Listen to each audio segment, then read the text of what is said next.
amen. Just say amen again. Just say amen one more time. And now we have come to the moment that we have all been waiting for. We have had all of the appetizers, and now we are ready for the main course. We have sung our songs and prayed our prayers, but now we are ready for the main course. I have been looking forward to this day for the last 2 weeks. I can tell you that our speaker of the hour is indeed a man and a servant of God. I went home last week and listened to one of his tapes when he spoke at a conference in New York, and he turned it on. And he was so short, I said, Lord, I hope he talks a little while longer next week. The man that I'm talking about is Dr. Malik Rashadin. He is a real shown-up doctor. You know, some of us call each other doctor and ain't got nothing to be called doctor for. But this is a real shown-up PhD doctor. But not only does he have an academic doctorate, he has been traveling across the nation and across the world, giving sight to the blind, opening up deaf ears, and calling the dead back to life. I can tell you that Dr. Rashadin teaches at California State College, but that's not really important. I can tell you that he is the executive director of the Black Topographical Center here in Los Angeles, but that is not important.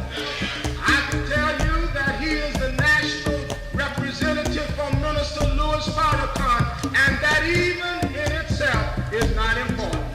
But what I can tell you that is of utmost importance today is that he is a God-led man. I can tell you that he is a Holy Spirit-filled man, for the Spirit fills you with power and with wisdom. You need to stop saying the Spirit just makes you shout. That's all it does for some of you. Make you shout and you're bigger just shouting devil. But he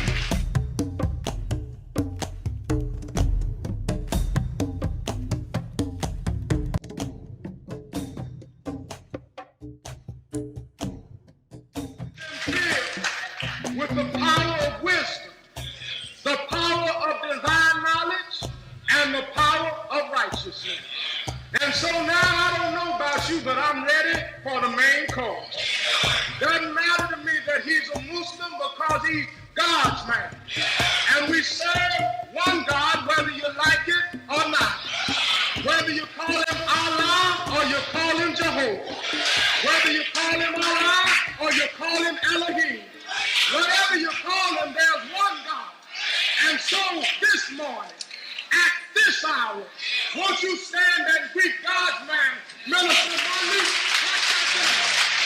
Ladies and gentlemen, brothers and sisters, I present to you all of you to stand and give our brother a black hand. The truth terrorist, the knowledge gangster, the lie killer, the urban gorilla, the black history hitman.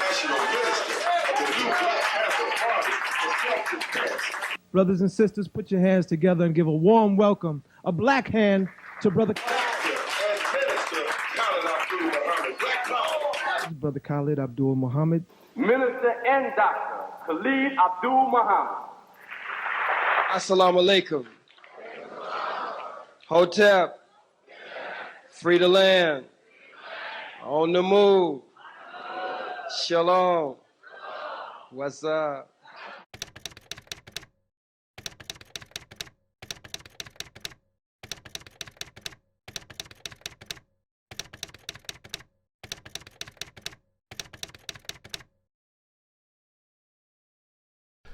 The reason I decided to do this film is because when I first began to study Black history in that I ran into Dr. Khallid.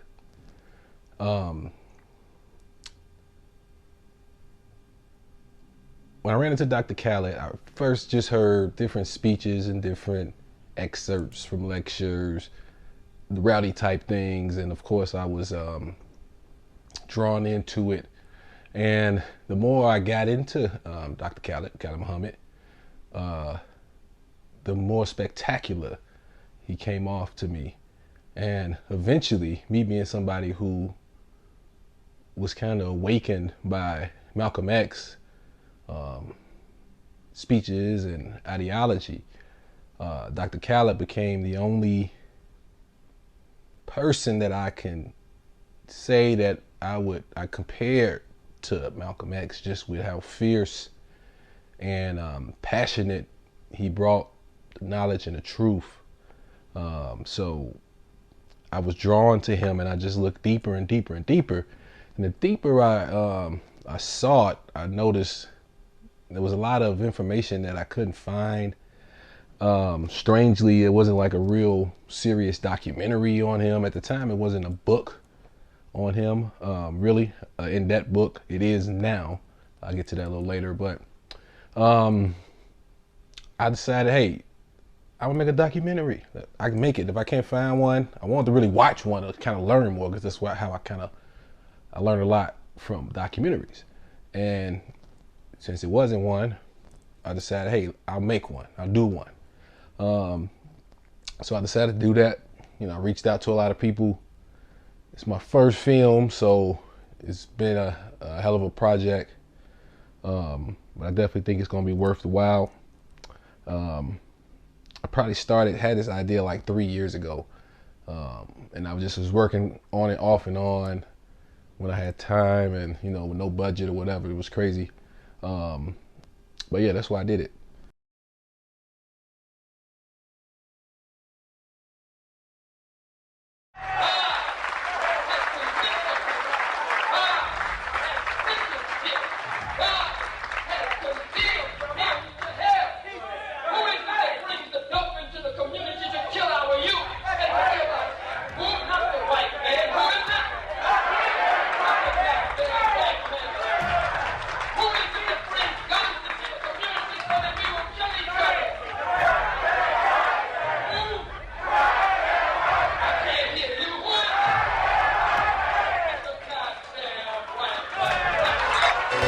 The Caucasian world, the enemy of righteousness, the murderers of prophets, the haters of truth, and lovers of other than truth,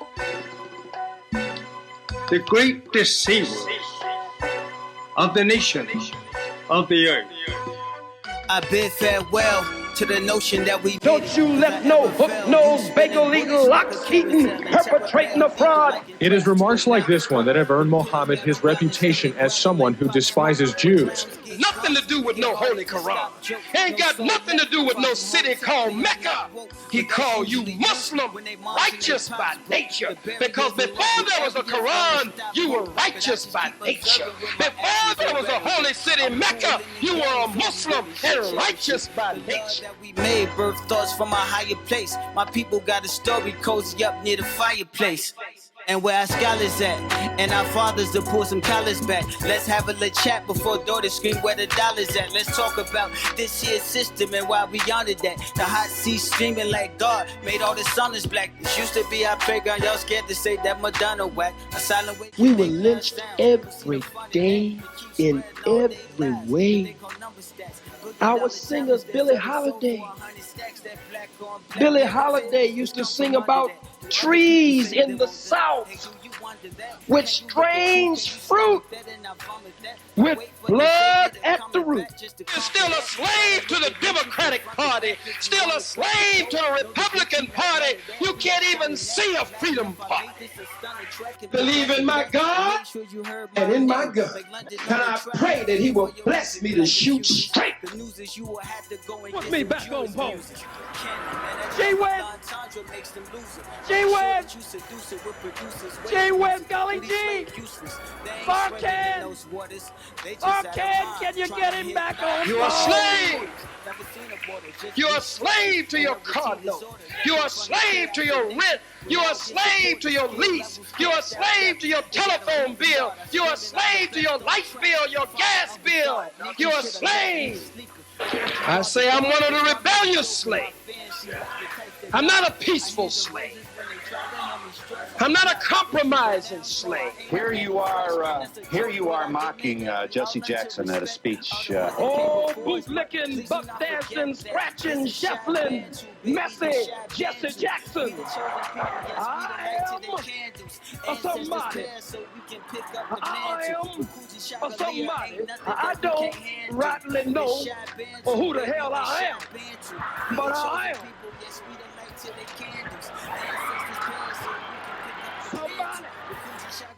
Ain't nothing that we can't handle.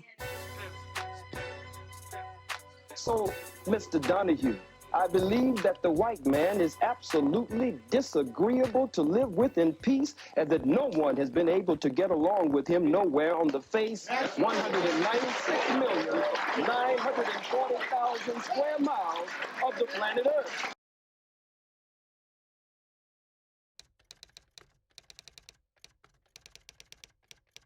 To us, a child is given. Intro, Cradle to the Grave. I believe with all of my heart that the white man is the devil, and I must teach that he is the devil. I cannot back down from that. On February 23rd, 1994, the House of Representatives is set to convene for a congressional meeting. On the agenda lays a motion to condemn a speech by a former Nation of Islam minister who had just recently been dismissed by Minister Louis Farrakhan for making remarks in a speech that he deemed vile in manner, malicious, and mean-spirited. Earlier that year, the Senate had already condemned the fiery speech from Muhammad. If the House were to pass this motion, he would be the first man in history to have his words formally and politically condemned by the U.S. government.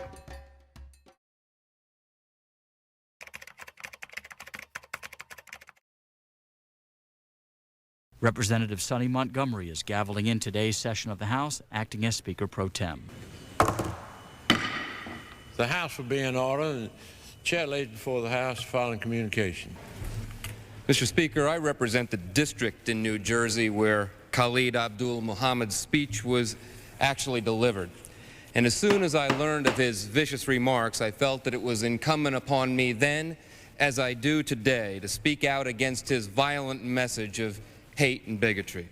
We're not suggesting that it's illegal. We're not suggesting that the gentleman who said these hateful things should go to jail. We're not suggesting the repression of thought.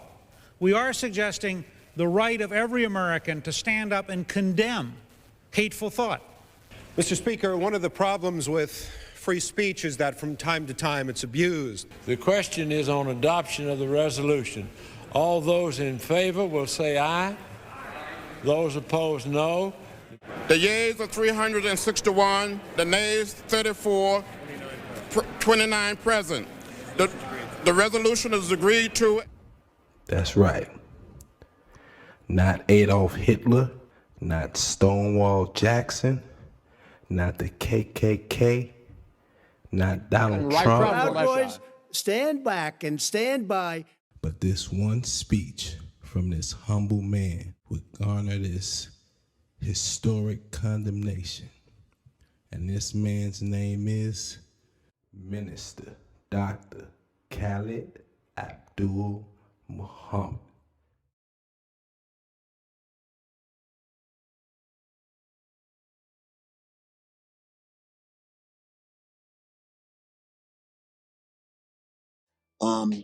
Listen to my early lecture. You see the Steve Coakley research, and you hear Khallid You understand what I'm saying?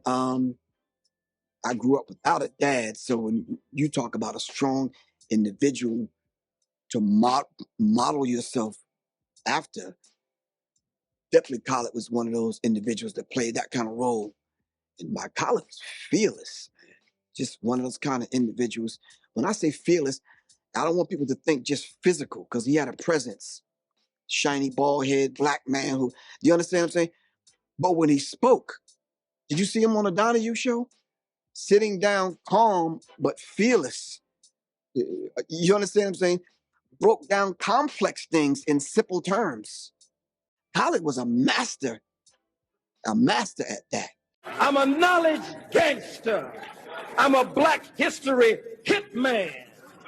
I'm a lie killer, urban gorilla. I gotta be a roughneck.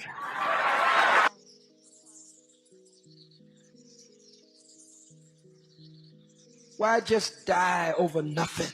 Die because instead of dying for a cause or the cause. You're getting shot up for nothing? Let's go up against this cracker.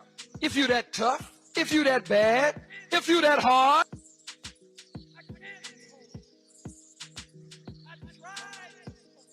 I am a somebody. I don't rightly know who the hell I am, but I am somebody.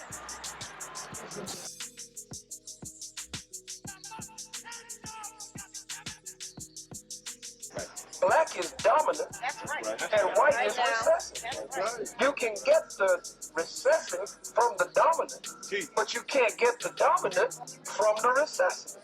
According to Mendel's law, or Mendelian law, you will find that the dark eye is dominant. The blue eye, the green eye, the hazel eye is recessive. Study, experience, living, studying the teachings of Dr. Yosef Ben Yaakman, studying the teachings of Dr. John Henry Clark, studying the Most Honorable Elijah Muhammad, Minister Malcolm X, the Honorable Marcus Mosiah Garvey, and Dr. Louis Farrakhan, Dr. Barashango, and Browder, and Akbar, and many others.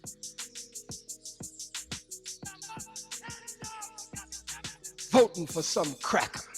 You gonna put some agenda before some cracker and decide which one is gonna do the most for black people. Come on. Don't give a damn whether I see another cracker or not. I want to be free. I said, God damn it, we kill them all. He said, well, why kill them all? I still not only believe that the white man is the devil, but I believe in separation and independence. I believe in separation and independence. I'm not embarrassed. I'm not ashamed to say that I am a separatist. I have a right to be a separatist. I have a right to want freedom and independence. I have a right to want not a party of my own, but a nation of my own.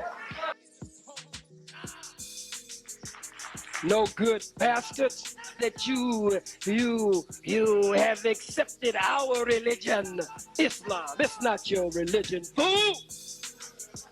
When you were crawling around on your all fours in the caves and hills of Europe, eating juniper roots and eating each other, we believed in Islam.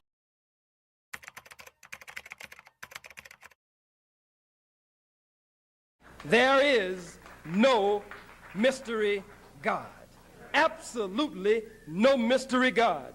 There is no God in the sky, and there is no devil under the ground. Heaven is not in the sky, and hell is not under the ground. Heaven and hell are conditions of the mind, states of existence, and states of being. And so Jesus told us to stop looking for heaven in the sky.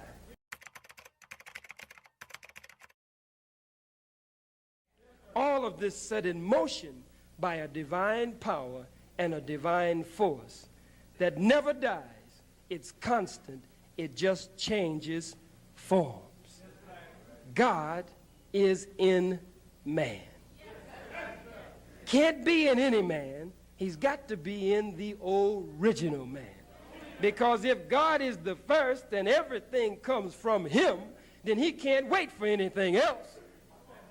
He brings everything else into existence. There could be no white man if there were no black man. It is biologically and genetically impossible for the recessive white man to produce the dominant yellow baby. Biologically and genetically impossible for the recessive yellow man and woman to produce the dominant brown baby. And biologically and genetically impossible for the recessive brown man and woman to produce the dominant black baby. But that black man and his woman, the father and the mother of it all, can produce black, can produce brown, can produce red, can produce yellow. And if the seed runs wild or mutates in the womb of the black woman, can even produce an albino, something which is whiter than white, 180 degrees in either direction.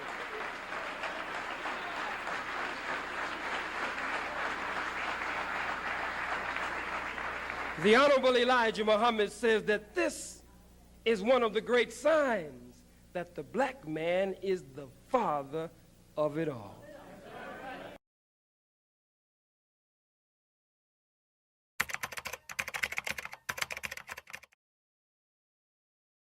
I believe with all of my heart that the white man is the devil, and I must teach that he is the devil.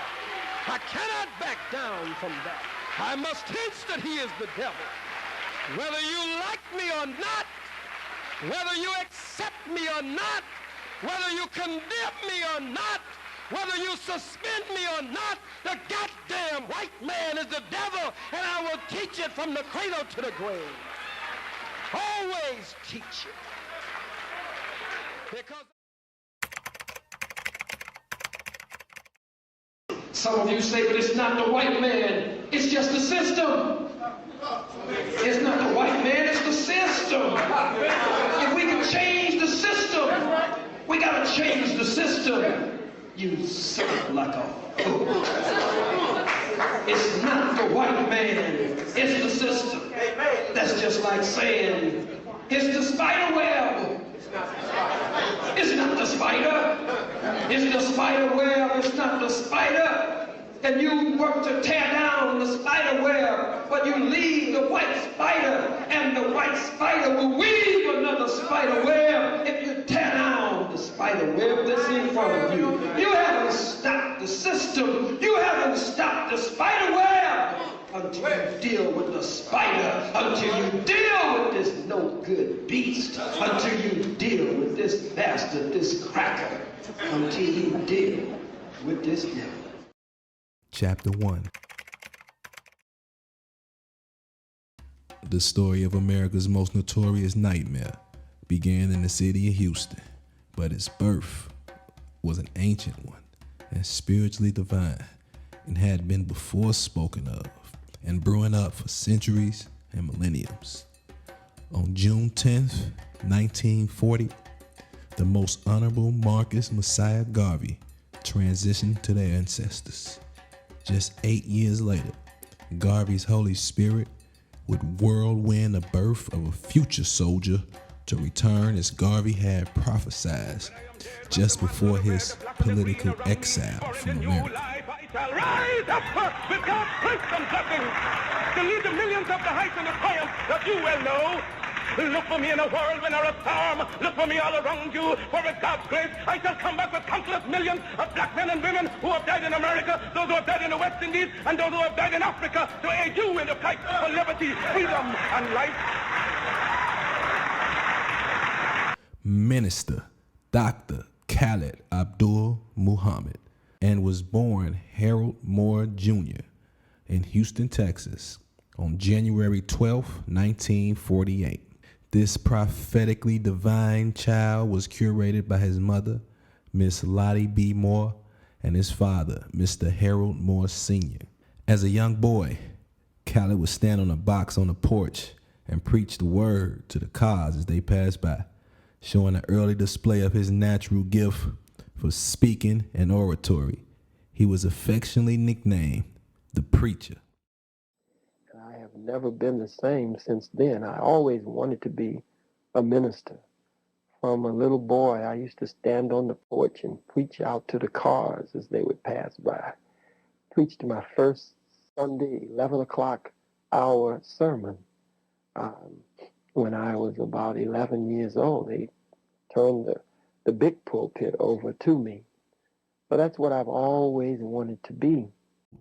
Khallid became a youth minister under the tutelage of Pastor Ernest McGowan. He was subsequently spiritually adopted by this urban legend master and his wife, Jewel.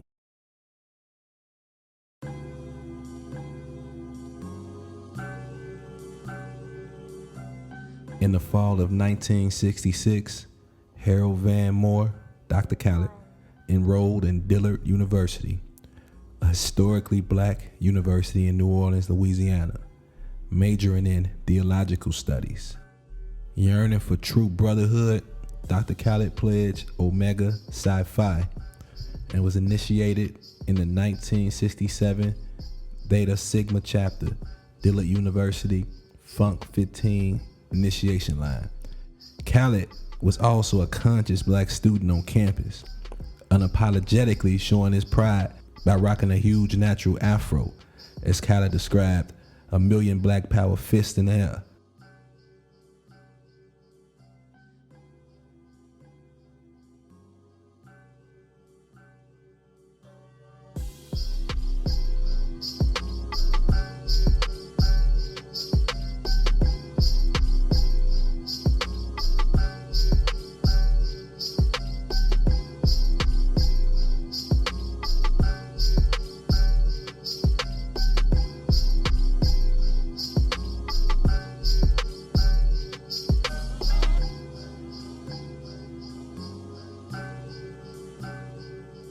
Until that day at Wallace Memorial Chapel, when Minister Louis Farrakhan came to speak, I had never heard such an exegesis of Scripture.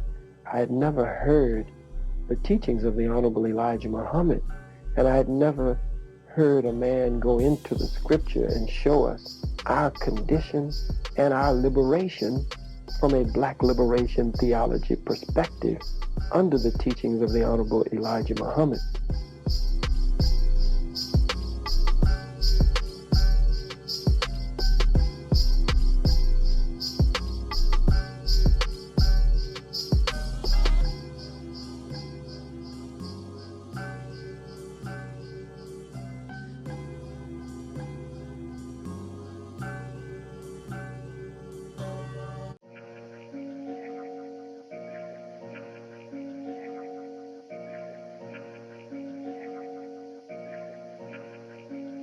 D1.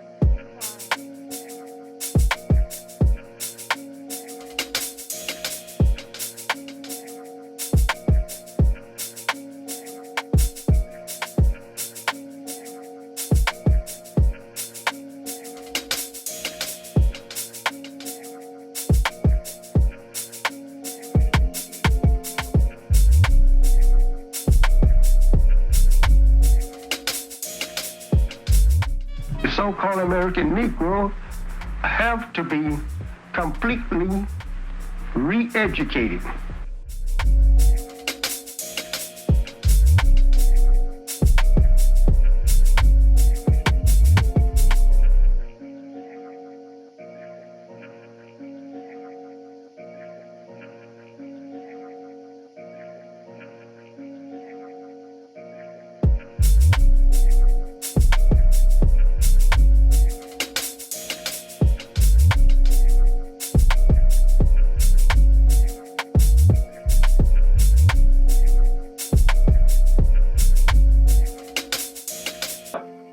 But John the Baptist spoke of one who was coming after him.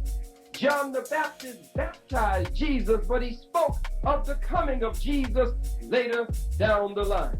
The Honorable Marcus Mosiah Garvey indeed marked black people and the black movement before the Most Honorable Elijah Muhammad.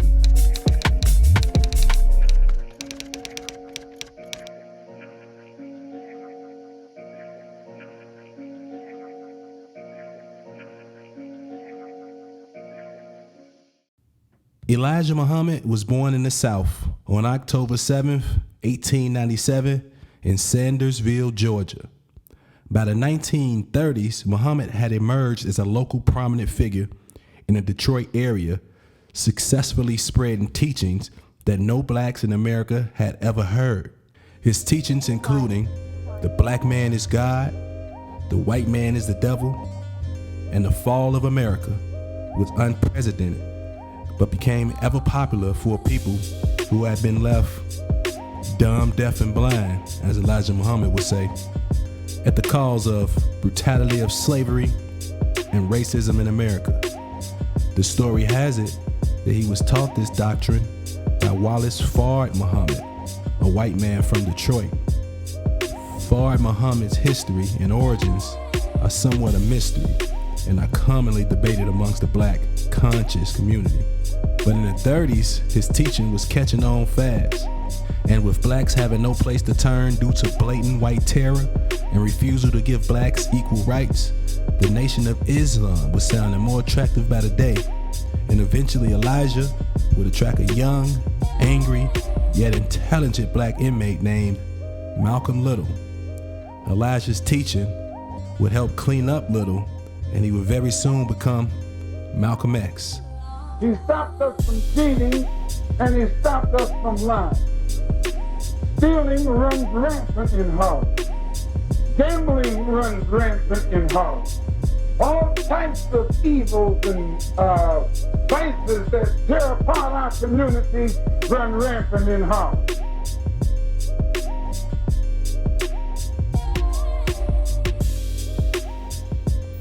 When I met him, it just came to me like this, that this is the Son of Man that the Bible says, that prophesied that will come in the last days of the world. To him I say, you are the one that the Bible prophesies that will come at the end of the world under the name Son of Man and under the name the second coming of Jesus. And so he looked at me a little stern, and then he smiled and he put his head down to my beside my head and whispered in my ear and said these words. He said, yes, I am the one, but who knows that? But yourself. And be quiet. His mother, he says, was a white woman, and his father was a black man. Yes, sir. He taught us that he was born in Mecca, Arabia.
You have said that the white race is doomed and that they are a race of devils. Do you make any distinction? Are there any good white people? For example, Let the Bible answer that. He says, no, not one is good. This coming destruction of the white man, Will there be any bloodshed involved in this, or will it be a complete mental thing? According to the teachings of the prophets of old and of God himself, there will be plenty of bloodshed. Plenty of it. Have you ever been accused, sir, of preaching hate? Yes. Do you think you are preaching hate? No. What are you preaching, sir? Truth.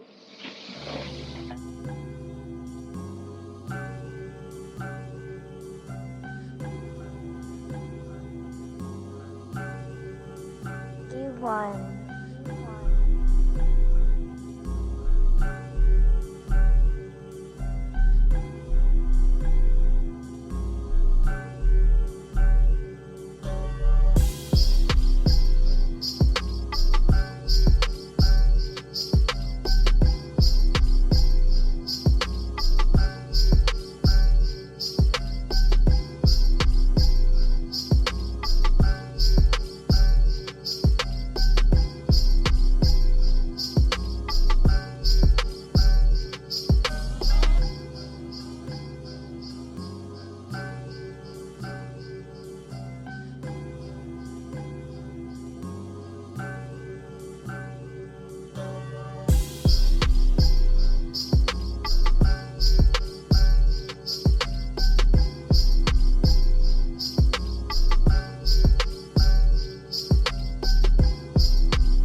D1.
God's man. Carry that message in your mind and in your heart that if anything happens to Farrakhan, then the whole country and the whole world needs to know that there will come a strong answer from black people and serious consequences from black people.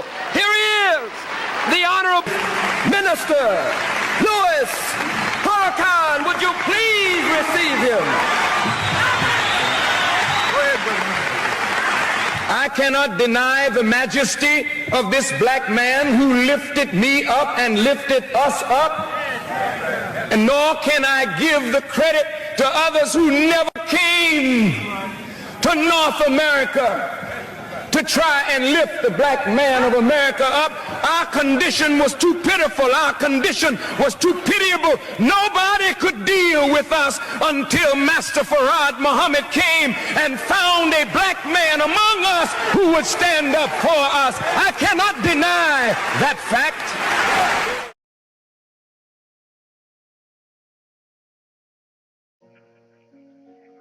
Louis Farrakhan was born Louis Eugene Walcott on May 11th, 1933 in Boston. He is the son of an island of St. Kitts native mother named Sarah Mae Manning and a Jamaican father named Percival Clark. Louis X became the NOI minister in Boston in 1955.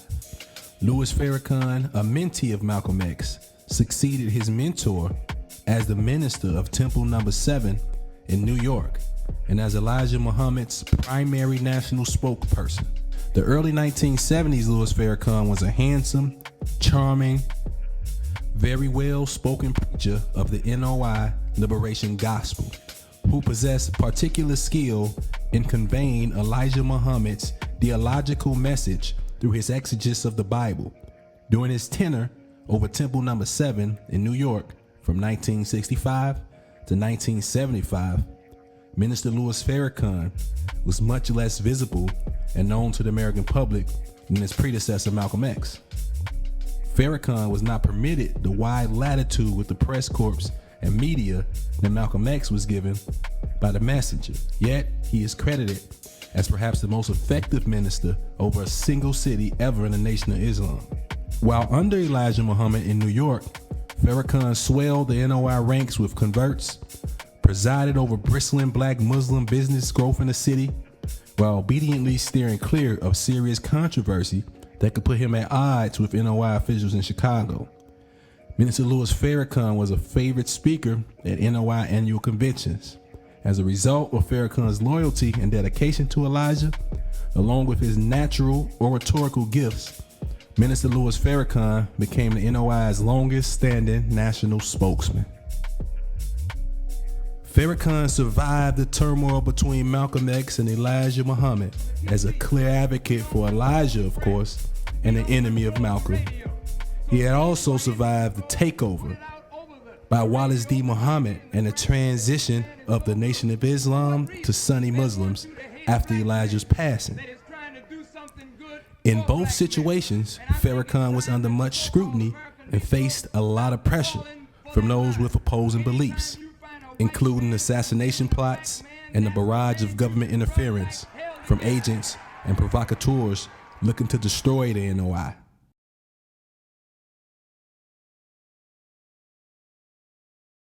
So, the Honorable Minister Louis Farrakhan was dogged when Wallace Muhammad set him down in New York after he had built an empire movement in New York, had drawn close to 100,000 to Randall's Island in New York. They had to bring him in a helicopter to land down in the midst of the people. But Wallace Muhammad busted him. He said when he left mosque number 7, he was hurt. He said when he got in his car in front of the mosque, he said all the people he had taught, all the things he had done, he said it was only a one or two or few that walked up to the car to say, thank you, Brother Minister Farrakhan, for what you've done. He said nobody, for the most part, came to thank you.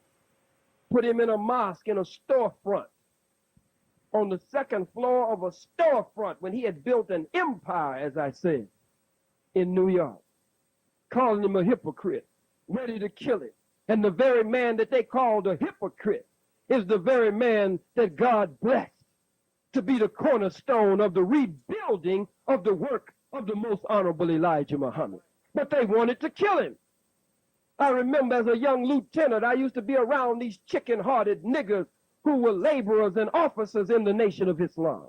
And I used to hear them when Minister Farrakhan would come to this city in Los Angeles. When he would come to various cities, I would hear them whispering and talking about it. Oh, man, we don't have to do what Farrakhan say. He was the only one who could draw a crowd. He was the only one who could come in and teach them what to do. They said, we ain't got to do that, man. One fool came up to me and said, Farrakhan. I'm young, new. He said, do you know what Farrakhan means? I said, no, sir. He said, Farrakhan means far away from the truth. And I was still spunky in them days and a fighter in those days. I said, you better get far away from me with that foolishness. Some stupid stuff. Operation on a Nation. After Malcolm, the Honorable Minister Louis Farrakhan was labeled a hypocrite in the Nation of Islam. Malcolm was the first great national spokesman. After him, the Honorable Minister Louis Farrakhan. Malcolm said to the Honorable Minister Louis Farrakhan, he said, brother, I wish it were you being an example for me instead of me being an example for you. He said, one day, Brother Louis, my enemies are going to be your enemies. And so Minister Farrakhan grew right up and came to face the same enemy that Malcolm had to face. He was labeled as a hypocrite. There were those who wanted to kill him, and all kinds of plots were being formed inside and outside of the house to kill Minister Farrakhan. And as he gained notoriety and popularity, the plot thickened to murder Louis Farrakhan. Ultimately, in 1975, the most honorable Elijah Muhammad departed and left. And Minister Farrakhan, it was believed, would fight for the throne, would fight to sit in the seat over the house, to sit in the honorable Elijah Muhammad's seat. And so that day in February, at Saviours Day, they came to kill him. Guns everywhere. They expected him to use the soldiers of Mosque number 7 to try to seize power that day.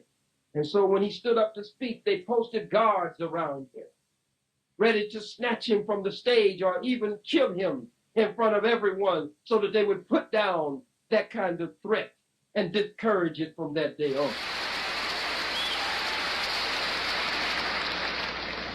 Salam alaikum. That we need to help Minister Wallace D. Muhammad, the leader of the Nation of Islam, carry on in the noble work of his father. So as I preached for the messenger,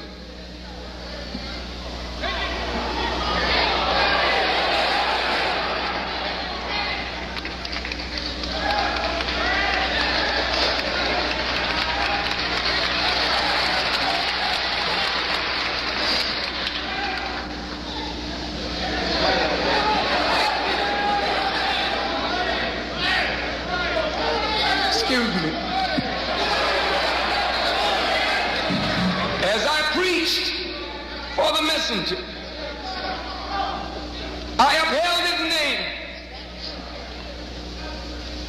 I defended him.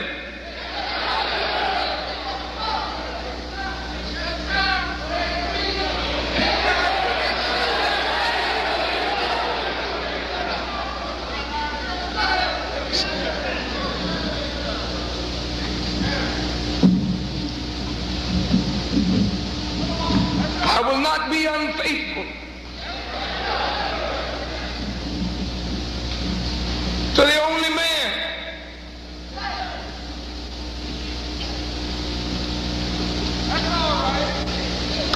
that I ever knew that was worthy of being faithful to. He told me about his son, and I rely on his words. He said his son would help him. He told me that Allah promised him a son. And he told me, and all of you that know the messenger, know that he said that Wallace would one day help him. That day has arrived.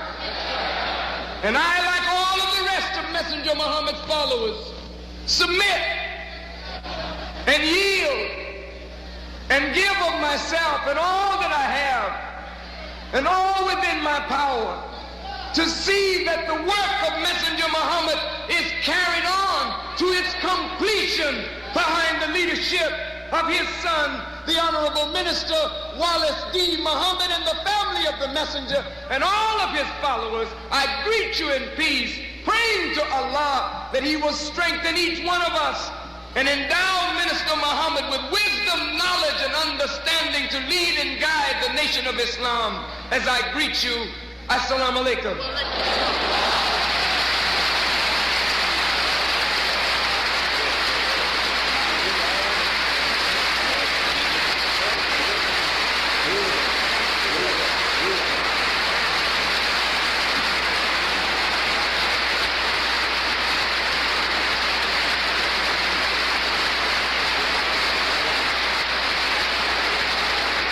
First to the distinguished, very appreciated brothers, dignified platform we have here. I greet you in peace. Assalamu alaikum. Brothers and sisters in the audience, our friends who are also our brothers and sisters, I greet you too, because you are obviously as dignified as we are. Assalamu alaikum. And the son of the Honorable Elijah Muhammad, Wallace D. Muhammad, ascended the throne that day and became the new leader and led the nation of Islam back onto the plantation. American flag, 4th of July parade, floats dedicated to the U.S. Constitution and the Bill of Rights, New World Patriotism Day, made speeches saying that if America was attacked by an African or a Muslim nation, that he would fight on the side of America against an African nation, against a Muslim nation, that he wouldn't jump up out of his government, he said, America, to defend an African or a Muslim nation against America.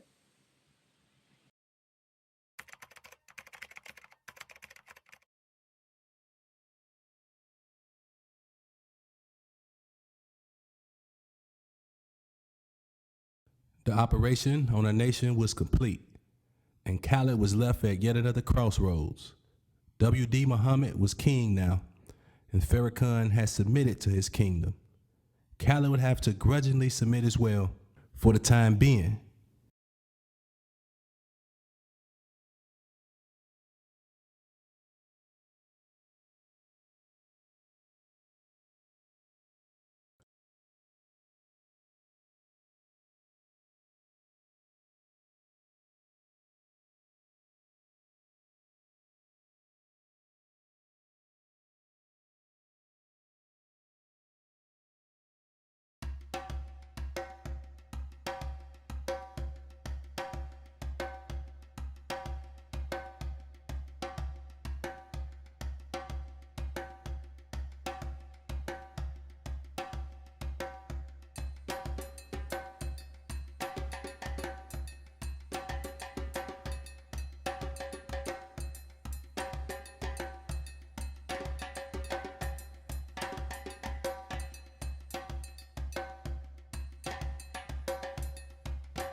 And I must say that from the time that I stood up, when I stood up, I thought about this brother right here to my left.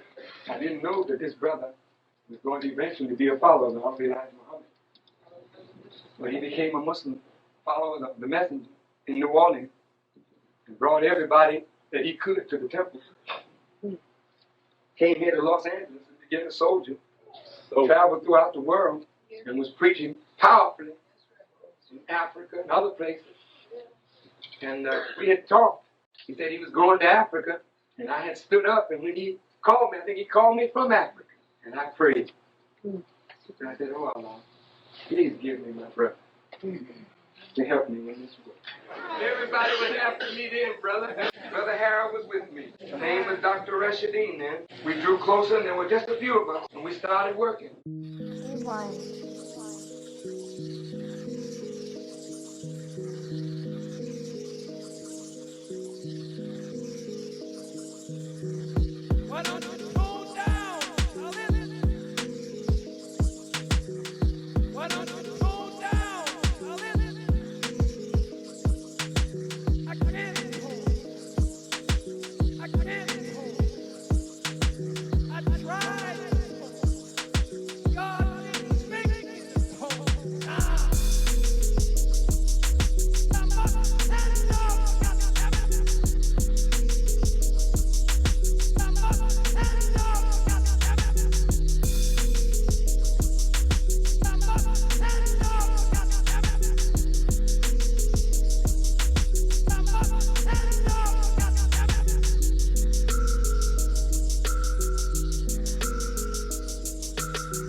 Honorable Minister Louis Farrakhan, who's the strongest Muslim leader in America, the strongest black leader in America, the strongest leader in America, period, be it black or white, and the man who is born for this time. Can't we build a mass movement in New York around the leadership of Louis Farrakhan?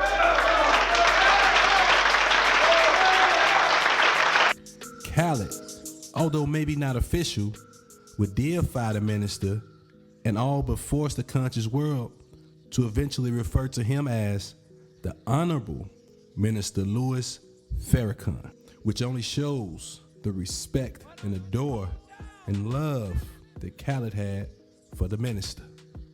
It seems their bond was one to never be broken, but only by Allah himself.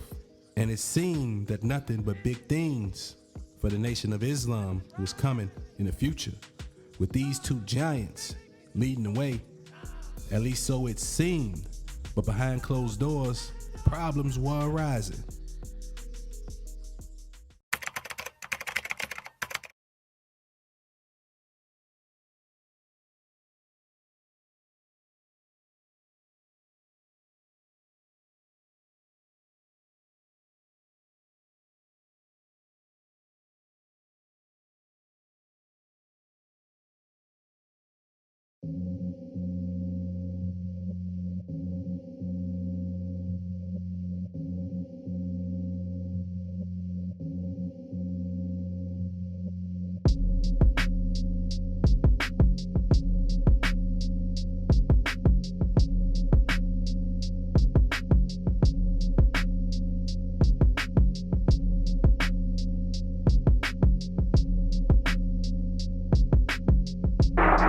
question is, how could some criminal colonial settler colony crackers take some land from the black man and then talk about negotiation? How could you hypocritical black people in America march with straggly wimpy peckerwoods up and down the street talking about one man, one vote. What in the hell do you mean, one man, one vote? P.W. Botha has no vote. South African white folks have no vote.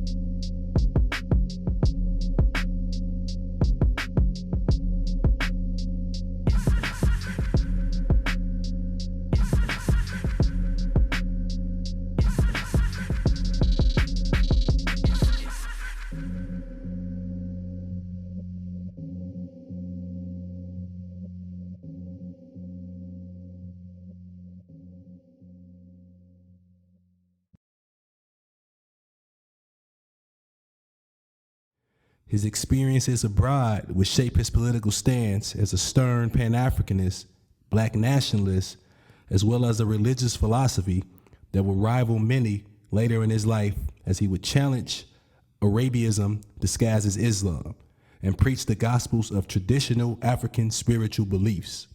The concept of one God, which goes by many names, is not a spook mystery God, but the universal force which is inside of you, and only you, the original black man.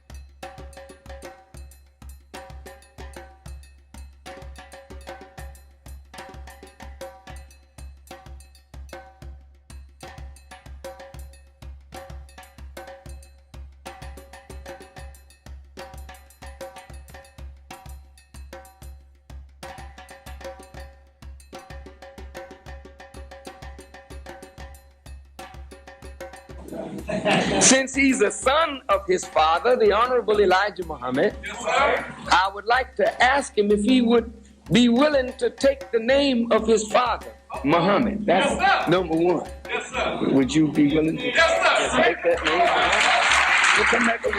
Will you uphold this charge till Almighty God Allah takes your life from this planet? Yes, sir, I will.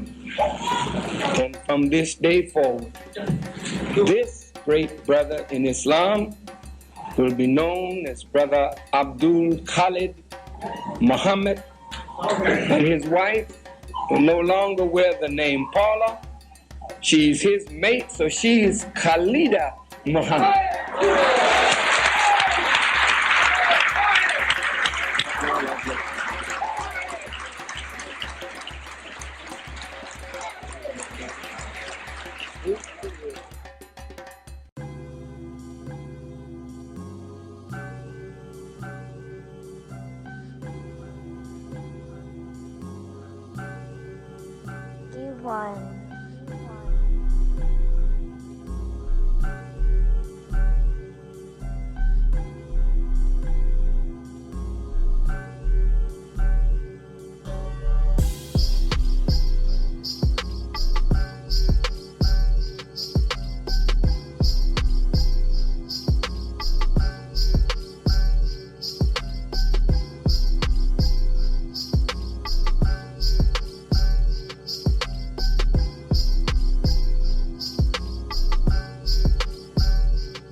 while we were in Benin, Africa, decided that he would appoint a national spokesman in the position that he and Malcolm had held.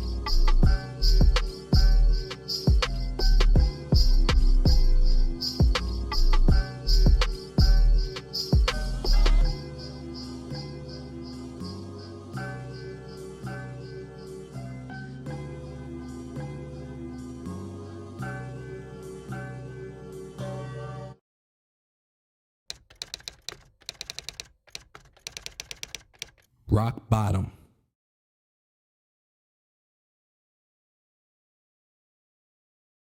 Dr. Khallid was different. He did not abide by the psychological brainwashing that inferred the white man's law was final, or even the law of God at all.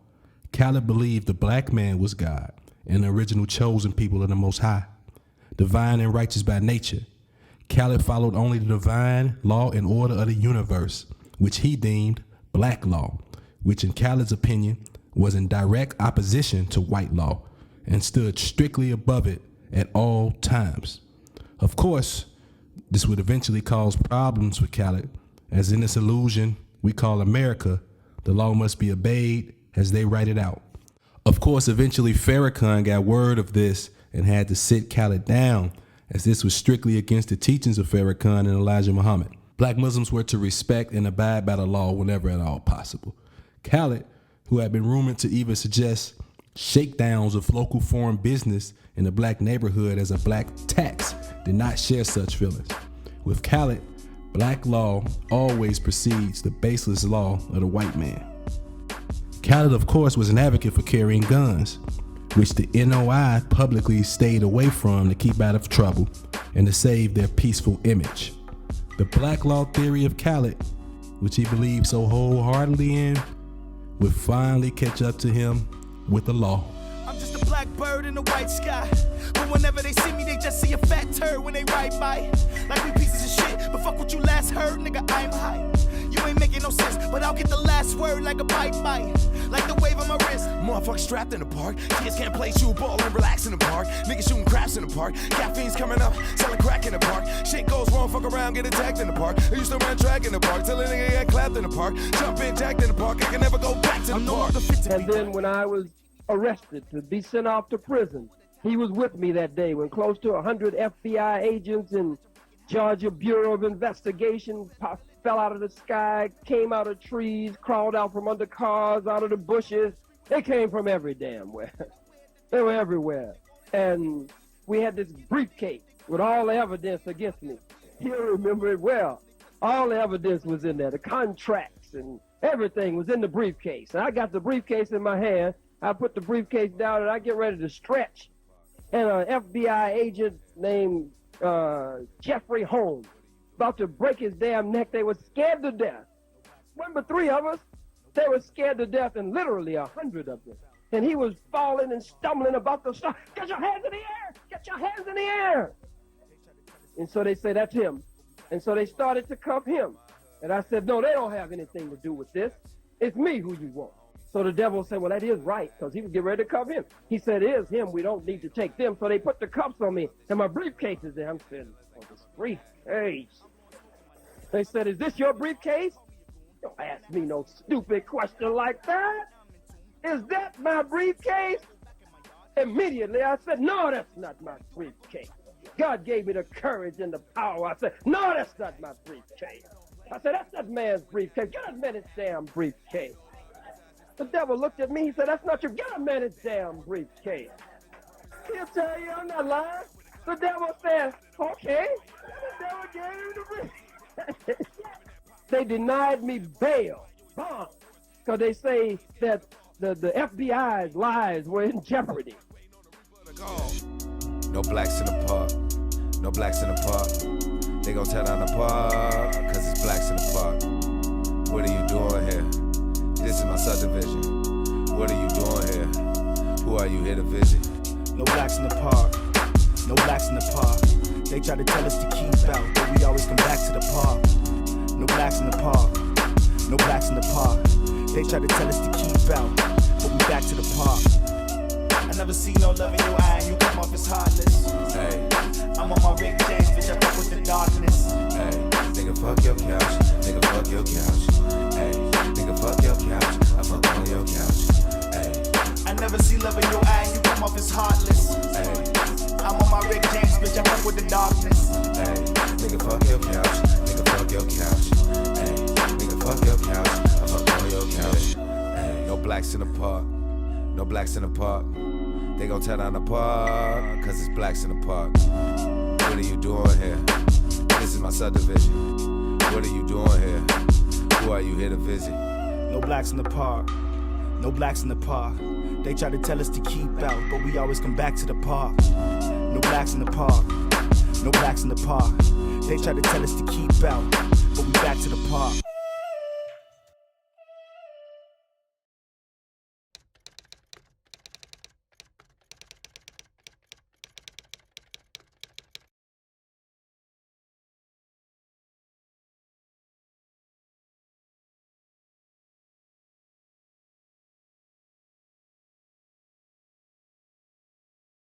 Khalid's early mistakes had caused major setbacks, but Khalid was a free man now and determined to regain his spot.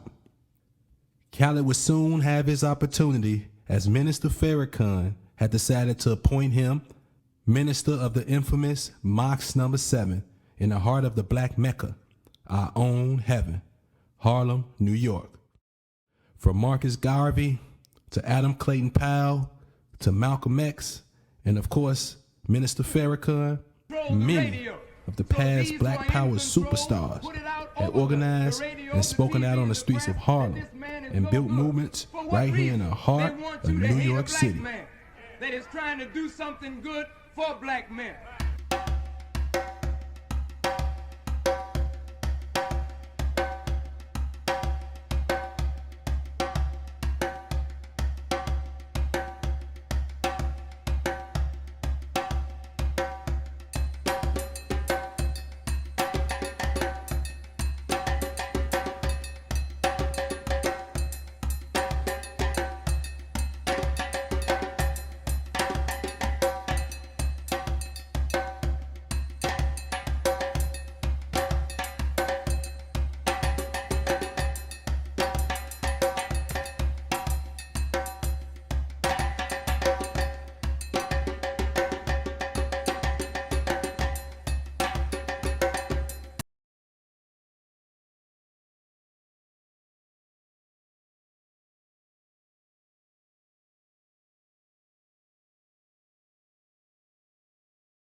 A whole generation has come up around you.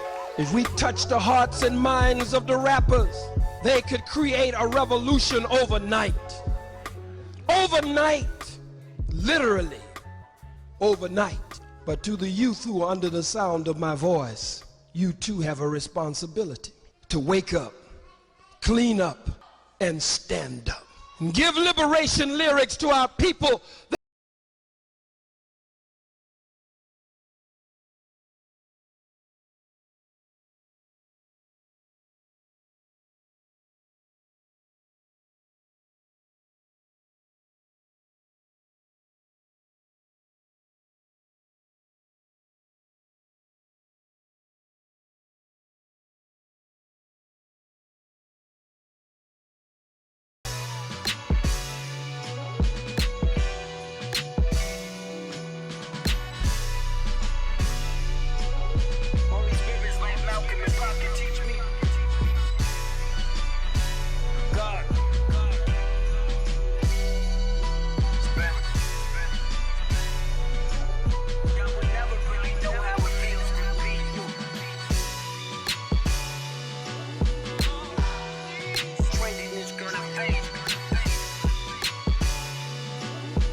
spirit. Fathers be present, cause hustlers would try to buy your daughters. Life is a beat, but man, it's a beat. Let's talk about Tupac Shakur for a moment.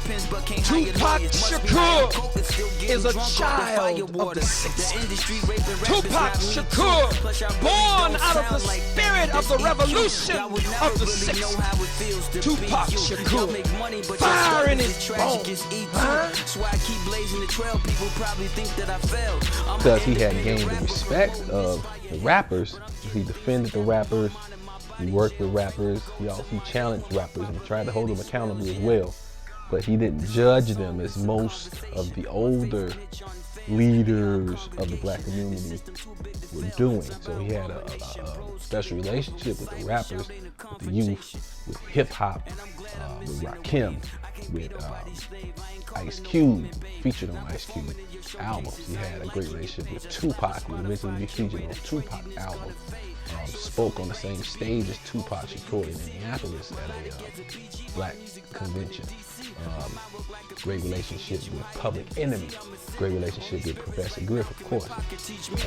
Plus I can flex like Dolomite if my shoulder's right. I'm still in the mix, so I try to do me a show at night. But I'm still fixed on those older plays, so just know the hype won't change that I'm the black soldier type. Ray show you right. I've arrived and I'm staying overnight. I won't go tonight. I will not leave till I show you light or a poltergeist. Lyrical monster supposed to bite. If your goals to fight, you should run, cause I'm sending bolder nights with the gold to smite.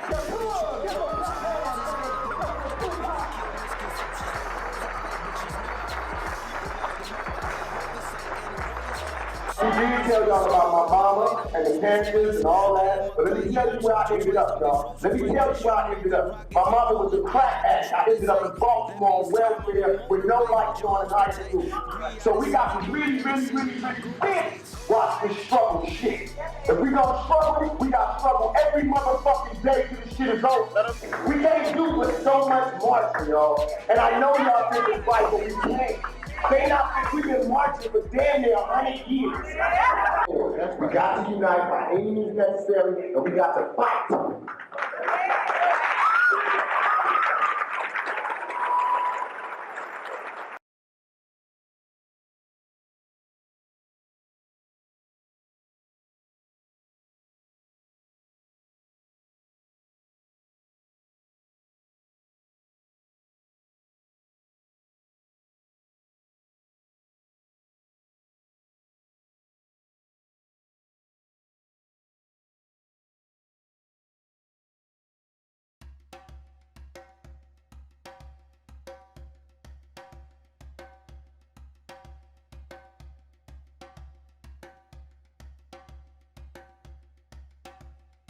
Dr. Khallid, as a young admirer of Malcolm X, would naturally become a black nationalist and Pan-Africanist. He'd eventually embrace the teachings of Elijah Muhammad, just as Malcolm X did. And his work ethic and ability to lead men were unmatched. After co-rebuilding the Nation of Islam under Minister Louis Farrakhan, Dr. Khallid ascended through the ranks of the NOI to national spokesman and supreme captain, and was unofficially considered the second in command and the successor to the throne of this nation.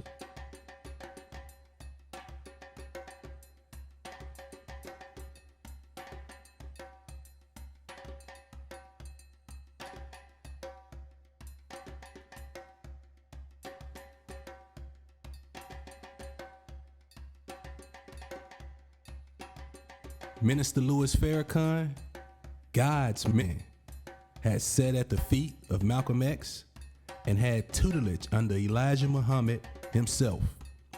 Farrakhan took Khallid under his wing and would come to see Khallid as a son, and he'd mentor Khallid into the strong man he'd become. Dr. Khallid saw Farrakhan as his spiritual father, the one who would lead the black nation to liberation.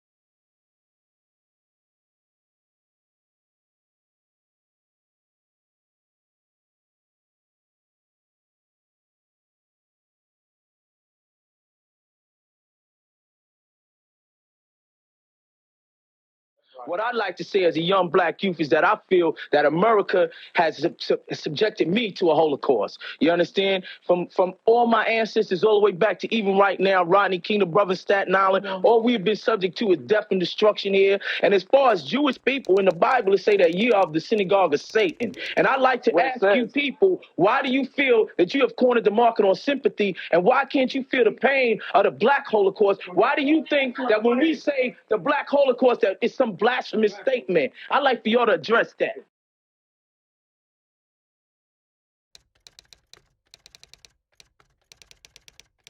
Always got some old crinkly wrinkle cracker that you bring up talking about this is one of the Holocaust victims.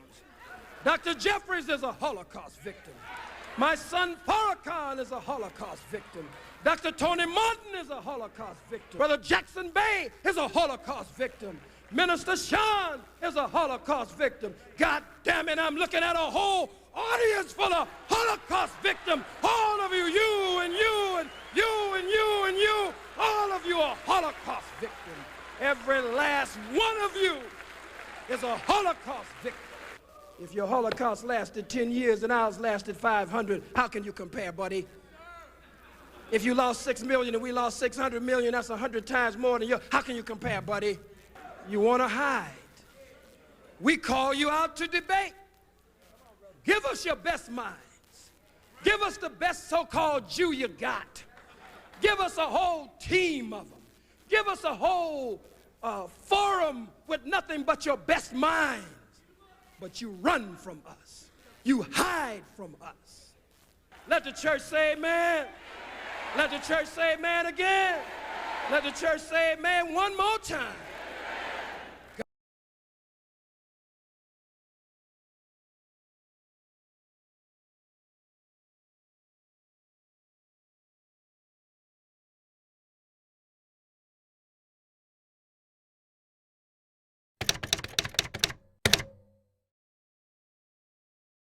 Donaghue called me on. He just knew he was their point man. They were to get a psychological profile on this Khallid Abdul Muhammad. So they did a one-on-one with Donaghue.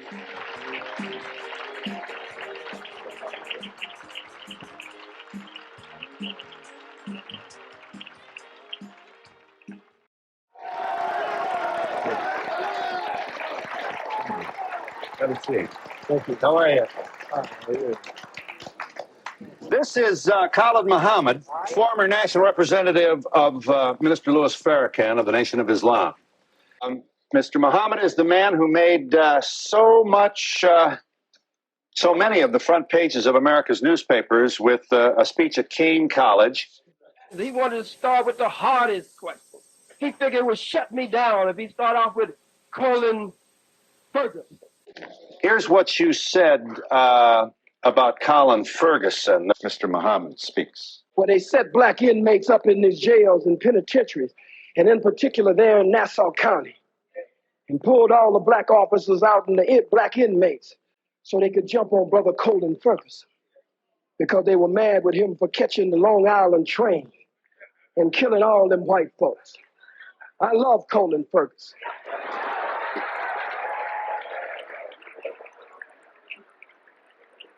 I have no official position, so I can say I love him. You love a man who randomly killed 6 people on a commuter train? You praised Colin Ferguson, and he thought that would just stump me. There's no way I could answer that intelligent. That would just make me look like a total fool, or I would be so radical until I would lose the masses of black people even, who were looking. And so I don't know where the answer came from. It came from God and the ancestors. And I said, I love Colin Ferguson just as much as the masses of white Americans love General Schwarzkopf, General Westmoreland, General Patton, General MacArthur, and Eisenhower. America awards her killers, and they get ribbons and stripes and bars. I'm sensitive to the pain and suffering of the loss of life on that train, but I'm one of the rebellious slaves. And so when black people stand up out of pain and suffering and frustration, I understand after 500 years. You do not support then Nelson Mandela's strategy in the struggle to free black people in South Africa? We are building a non-racial society in this country because we believe that is the best solution for this country and for the entire world. All of the principles that President Mandela has outlined, we agree with totally. In America, we love him. He's worth more than a handshake. He deserves the embrace of the world. Let us first of all be very clear here, Phil. Nelson Mandela is my brother. So is He Jesse is a member Jackson. of the family, and so is Jesse, and Jesse is a very brilliant man.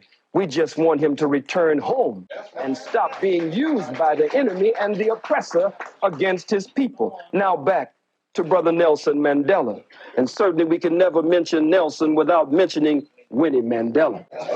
I don't agree with a government, a sham government. No man walks out of prison after 27 years and becomes the president unless there's a script and a plan behind the scenes to remove the economic sanctions from whites in South Africa, but no real plan for redistribution of the wealth. The Oppenheimers, the De Beers, and others, they're sucking the blood of our people. But Nelson Mandela's attempt at a multiracial government in South Africa after the murder of men, women, children, and babies, and the rape of South Africa, a criminal settler colony that has been established like Israel there in that part of the world. I cannot go along with one man, one vote. Let me say why. If someone broke into your home, Mr. Donaghue, and actually bomb rushed your home, and black boots stomped your door down, and came in and robbed and raped everyone in the household, and was able to take the wealth of your home and parlay it into an empire. This is an invader. This is an intruder. This is a murderer. This is a burglar. This is a criminal. So you have no responsibility to share your home with them after they broke in and committed the crimes that they did. If the white man has killed millions of our people, and you cannot deny the undeniable and indisputable and irrefutable truth, fact, proof, and history of their bloodshed there in South Africa, I said it would be merciful if they would leave. 24 hours. Truman gave the Japanese a period of time, but when they didn't comply, he dropped the bomb on men, women, children, and babies. I make no apology for that statement. I believe that the invasion of South Africa was an act of unprovoked war, one nation against another nation, and nations must fight for the self-determination. They had no business there, Mr. Donaghue. A political position in which you have no interest at all in reaching out and hoping and working for a multiracial community of harmony and peace. Am I correct in saying you have forsaken that ideal? My arms are tired, Phil. We've reached out for 500 years. Too late now. We faced tanks. We faced water hoses and cattle prods. Vicious dogs bit the breast of black women off in those protest marches of the civil rights movement. Vicious four-legged dogs sicked on us by two-legged dogs, bit into the groin and the private parts of black men, women, and children. So, Mr. Donaghue, I believe that the white man is absolutely disagreeable to live with in peace, and that no one has been able to get along with him nowhere on the face 196,940,000 square miles of the planet Earth.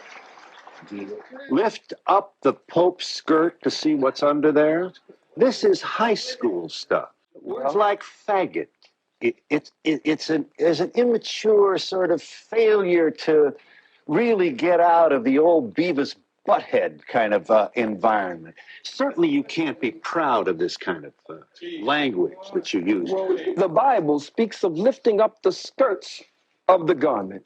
Oh, I'm surprised that you feel. It's a metaphor. It's symbolic language. I'm not at all interested in what is under the Pope's clothes. I'm not into that. See what's under there. Let's see what's under there, you say. To say, let us expose the Pope According to H. Shelton Smith, President Emeritus of Duke University, in his book entitled In His Image, quote, the Catholic Church and the Pope were directly involved in the institution of slavery. They financed slavery and gave the okay that it was good business to sell Africans. Lift up the skirts of his garment so that we can see the shame and reveal what has been hidden. But it has nothing to do with sexuality whatsoever. Lifting up the skirt again, as the scripture says, raising the skirts of the garment. I'll say it once more for you, and only once more. Has to do with revealing the history, the hidden history. When you lift up someone's garments, then you show their shame. You show up their private parts, that which they normally hide from the rest of the world. I'm not dealing with organs under the garment. I'm dealing with the organ of slavery and those parts that have been kept private from the masses of the people. Not presuming you haven't been asked this before, but may I ask you kindly to speak to the loved ones of Schwerner and Goodman, who died with one of your brothers, Cheney, buried in a shallow grave in the South in the middle of the Civil Rights Movement, because this black man was seen with two white Jews down there causing trouble, trying to promote the civil liberties of your people. Two Jews found in a shallow grave. You would want to say what to her? I don't have anything to say to her. You just condemned all Jews with that observation. I think it is very arrogant to put this on the screen and for you and for others to attempt to tell me, one of the Holocaust victims of the African Holocaust, displaced in the death and decadence of the diaspora of the Western world after having been robbed and raped and murdered, to tell me how to hurt. These are strong words that you put on the screen, but you cannot tell the aggrieved and the victim. We said, how do they expect to tell we who have suffered so much how we should speak? When you are hurt, you'll say faggot, you'll say cracker, but you don't want to give me time to say where these terms came from and how they apply to your people here in America. If it is true that I don't want to give you time to explain the etymology of these words, it is also true that you apparently don't want to respond to my question regarding the loved ones of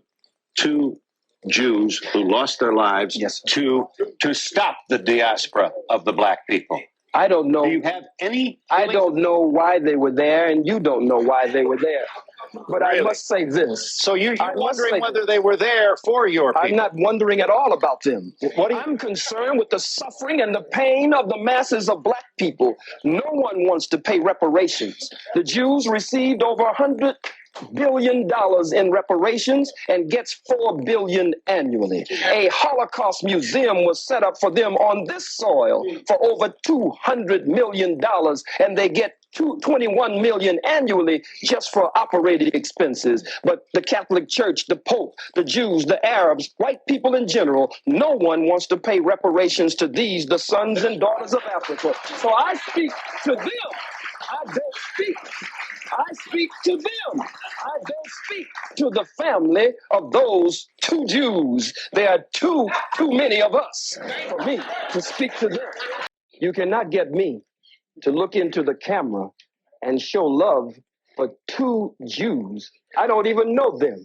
I live with this pain and suffering every day among my own people. Look at our babies. They're in the Oakland, in the Bay Area. They're watching Schindler's List. You have your Schindler's List, but for us, it's been a swindler's list because someone is attempting to steal our birthright. You have, sir, been condemned by the United States House of Representatives. I assume you are flattered by that action. I believe that my ancestors, I believe that the blood that cries out from the grave of my ancestors who went to an untimely death at the hands of the white wicked slave traders, I believe that they cry out. Their spirit is around me and their spirit emanates from me. And I believe that as a righteous man of God, but as a freedom fighter and a revolutionary, it is one of the greatest honors that could be paid. And you want to show that? What is that? Is that a It's a black man being burned alive with an audience like this cheering and applauding and tiptoeing to get in the picture.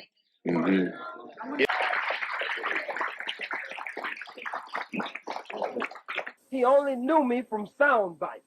So he said, this is just some wild-eyed, radical, bald-headed nigga, you know, and with all of this mad stuff, and got me on him round by round. I wore his behind out, absolutely wore him out. That day, the God and the ancestors were with me. I couldn't do nothing wrong. I couldn't say anything wrong. Continue this rhetoric. You will continue And action. And action. What kind of action? Strategy to effect what in the United States of America? Let's start with us. No wise general sits with a representative of the opposition to discuss battle strategy and battle plans before the entire world. I don't think that would be wise.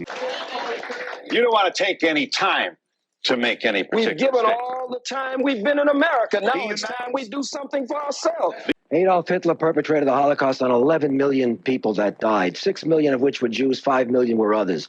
Am I to understand that you would very much support his way of doing things, and him for that matter?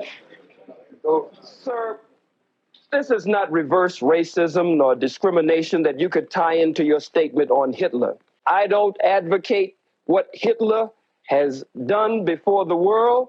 Hitler's struggle. I went to the Holocaust Memorial Museum, and I tried to separate Hitler as a freak of nature from the rest of white people. But after all that we have gone through, I know that there's a little bit of Hitler in all white people and a lot of Hitler. And we'll be back in just a moment. What about Goldstein, who slaughtered 39 Palestinians and became a Jewish hero? Publicly, rabbis said what about the fingernails, Dr. Khallid? Said that the rabbi said that the fingernail of one Jew was worth more than all of the Arabs in the world. And the New York Times ran the lead story with the photo showing the Jews fouling past his grave. Yes. They not only called him a hero, but a saint. Would you believe, Mr. Muhammad, that the Jewish war veterans that I'm proud to represent took this issue on, and we have condemned the United States Navy as it relates to the deaths of these sailors? I do know that during that same war, that America was, as is today, so racist until the German officers, when they were captured, could eat in the same mess hall and have the same accommodations as the white American officers. But the black troops were segregated, couldn't come into that mess hall unless they were scrubbing the floors and washing dishes. So it was a white man honoring another white man, though one was American and one was German, and they were supposed to be enemies. There was still a tie that was able to bind the two together.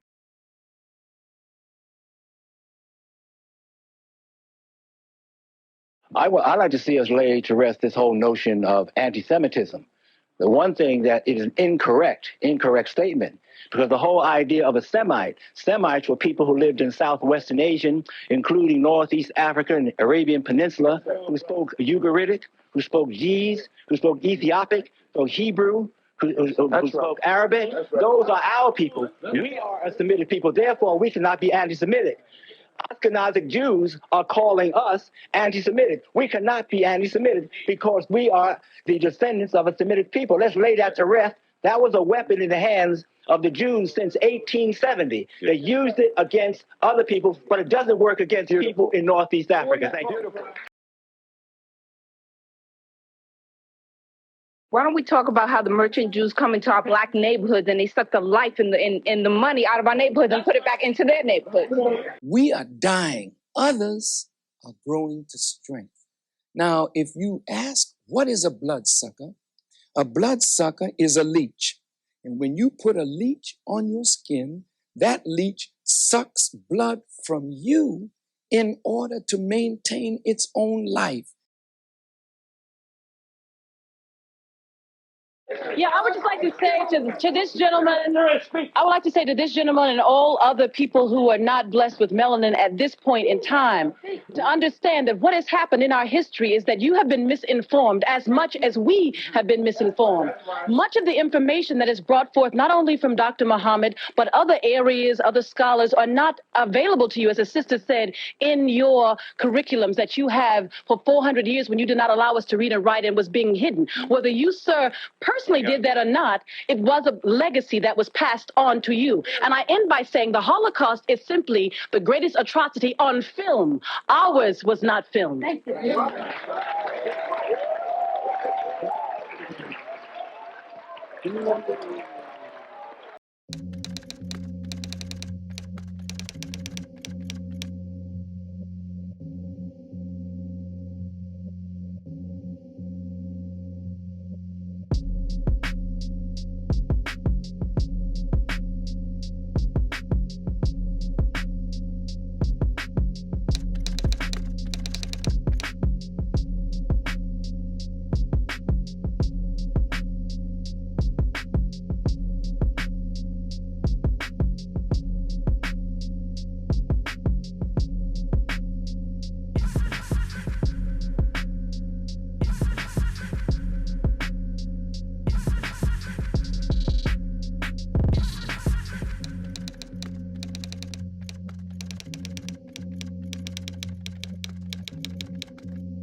And then pop, pop, pop, and then pop. And then people, were just running.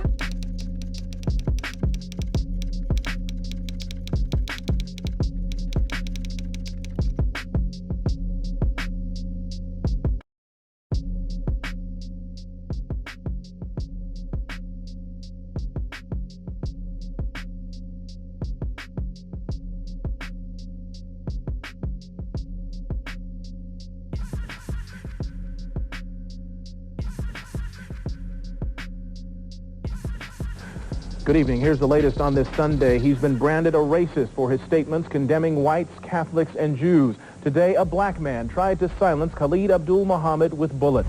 Now, you can see right there the former Nation of Islam spokesman being carried in for treatment. He was wounded, but late word is he is in stable condition and alert. Now, again, as we mentioned, the controversial former aide to the Nation of Islam leader, Louis Farrakhan, was shot following a speech in Riverside. Dozens of people were outside, as you see here, upset over his speech last night in Crenshaw denouncing Jews. And earlier, as Muhammad entered the auditorium, he was confronted by one of the protesters. Muhammad was suspended by the Nation of Islam leader Louis Farrakhan last year for saying Jews and Arabs were the bloodsuckers of the black community.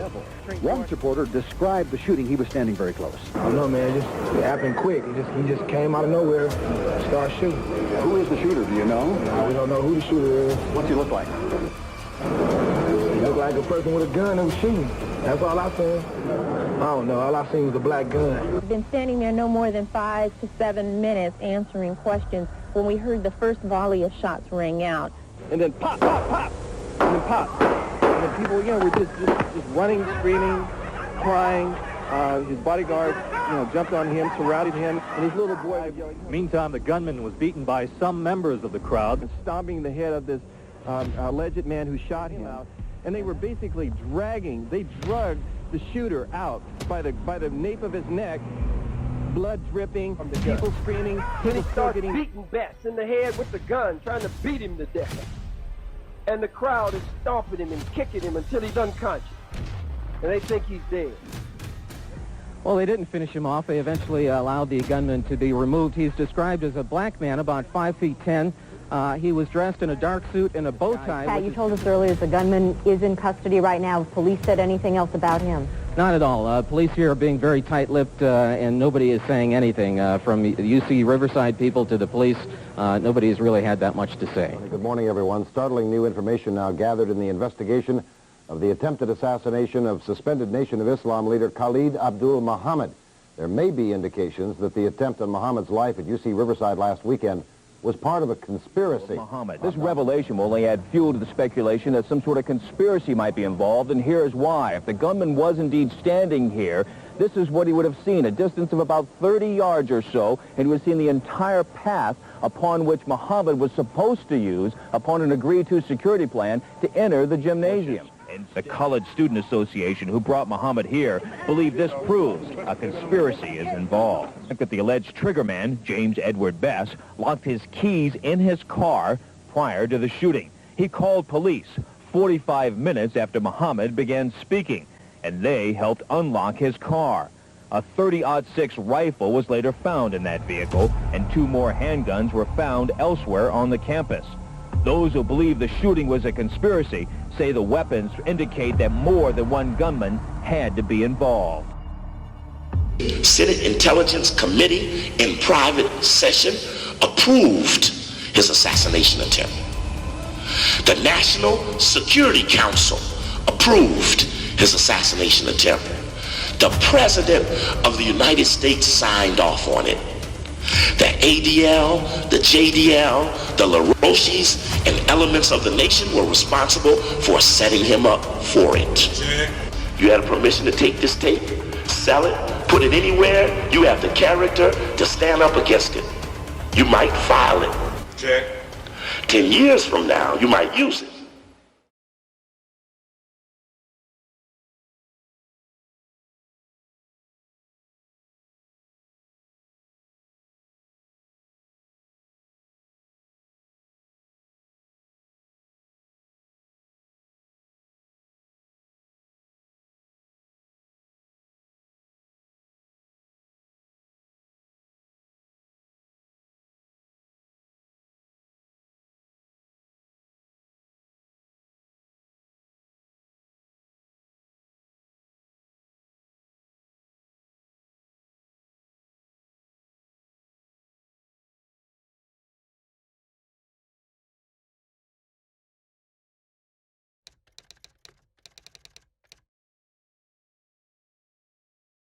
That is the shooter. James Best, James Edward Best, Minister Best, Minister James X, Mr. James something X. There's many names to utilize. Right, comes down from Seattle. Bess is a former Nation of Islam minister from Seattle. He was removed from his post there 3 years ago after he allegedly misused his position. He also has a long rap sheet, including a conviction for killing his own brother. He says he did it in self-defense. Abraham Lincoln said, and I quote, but the question still remains, why did Bess, still considered a Nation of Islam supporter, turn on another Nation of Islam brother? I worked very closely with him in Seattle. This woman, who wants her identity concealed, says she knows why Bess wanted Muhammad dead. I know that he was obsessed with being the national spokesman to the minister. I know that he did not care for Khallid Muhammad, and he saw him as a traitor. Why didn't he care for Mr. Muhammad? I'm not sure. He felt that Khallid Muhammad did not represent the minister. He did not obey the minister. Just things like that. And she's suspicious of Bess, a man she remembers never having any money, suddenly flashing thousands of dollars. Suddenly he got a new car and kind of quite a bit of money. So maybe he did get some, he financed it, maybe he did it himself. But other than that, I wouldn't see him having the capabilities of pulling this off by himself.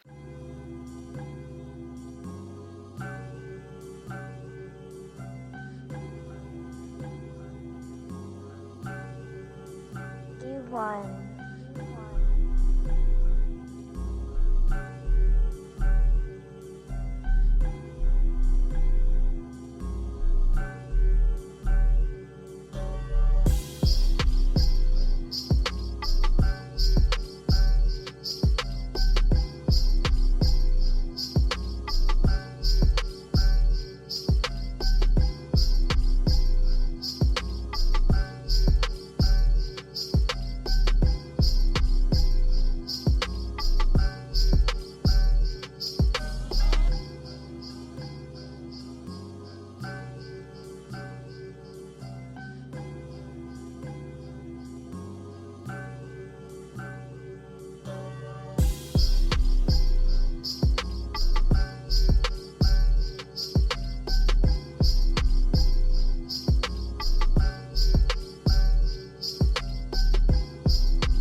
Greetings. My name is James Betts. I'm a preacher of freedom, justice, and equality. I'm a student of the Honorable Elijah Muhammad's teachings as presented by himself, as well as a student under the tutelage and guidance of the Honorable Minister Louis Farrakhan. Could you share with us the first time you conceived of murdering Dr. Khallid and what triggered that thought? What triggered it?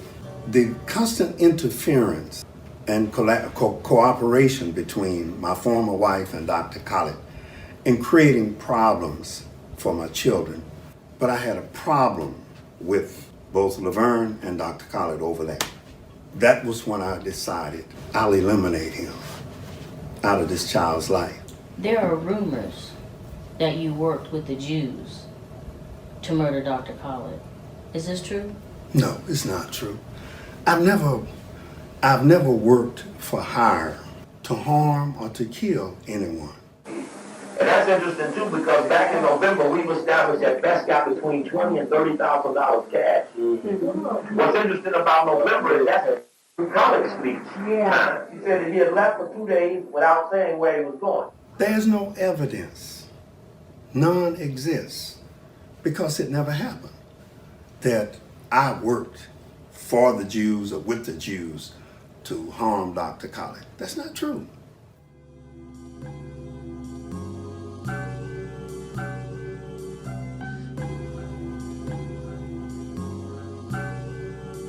D1.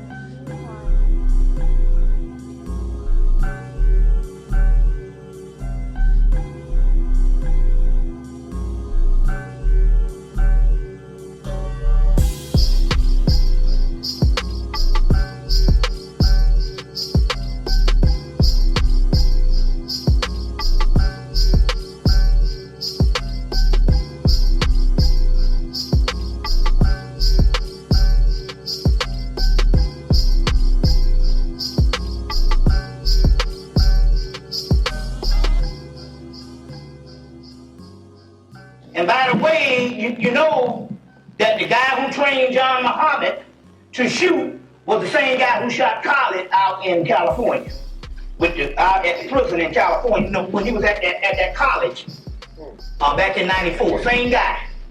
Because they flashed that he was trained, the Pentagon said he was an expert marksman when they caught John Muhammad, but then NBC News came on and said that we don't have no record for him or the Army training him at all. But he was trained by the same guy who shot Khallid Muhammad. You see what I'm saying? And this is linking into the Israeli Mossad. Got something to do with them Jews. See what I'm saying? Because it was when Khallid was shot, a Jew came up to the hospital because they beat this guy to the inch of his life. Now remember we talked about MK Ultra. They say when Khallid got shot, they grabbed this guy and they put every kind of whip ass a person can humanly think of. For them minutes they had him on that ground, they put every kind of whip ass a human could think of on this nigga's ass. And they said it was almost like he was in another world. He couldn't even feel it. They beat him. They said they was inventing shit on him. And they said he couldn't even feel it. We talk about MK Ultra. MK Ultra. Y'all alright? Now. But the ones who get him to do it, anybody know you're going to get within 5 feet of shooting somebody. FOI and everybody else going to kill you, stop you to death when you run out of bullets. Everybody know that. So you got to put the kamikaze factor in there. So you brought up MK Ultra. Yes. MK Ultra was a government program run by the Central Intelligence Agency. Originally started as something called Bluebird in 1948-49, morphed into Artichoke, and then in 1952 became MK Ultra. It was a mind control program, a brainwashing program. The CIA was trying to learn how to control people's behavior without their knowledge. Now, this all came out in Senate and congressional hearings in the 70s. It was exposed, but nobody knew about it until 1974 when Seymour Hersh, the New York Times reporter, reported it on the front page of the paper. So Their main objective was to commit or to create what they called hypno-programmed assassins, people who would kill on command, popularly known as Manchurian candidates, after a book that was written in 1962 and later became a movie and then a movie again. The people would be, through drugs and hypnotism, the objective was to get people to go and commit an act of murder against their moral code and have no memory of their programming and be amnesic even of the act after the fact often. That was just that was their main goal, but they were also trying to create couriers, people, military people that they could implant messages, send them, across dangerous areas where there were, at that time it was the Vietnam War, and deliver messages and then have them wiped from their memory in case they were captured. They had all kinds of objectives. So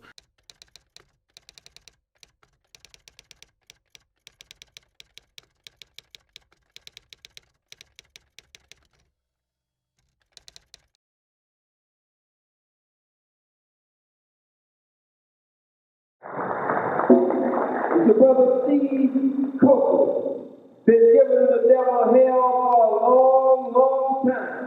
We know that every president has had crackers behind the scenes who do the digging and the searching and the research. But we have a research hitman. We have a man who's not afraid of the devil to name names and pin the tail on the donkey instead of pinning the tail on the donkey. Brother Steve Coker and his wonderful family, quickly let's give him a black hand here tonight. Brother Steve Coker.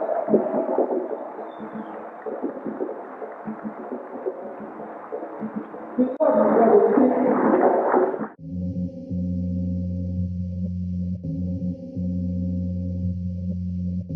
Our African brother, soldier, Steve Coker, was a black research scientist, investigative journalist, expert lecturer, brilliant orator, lifetime activist, and true revolutionary.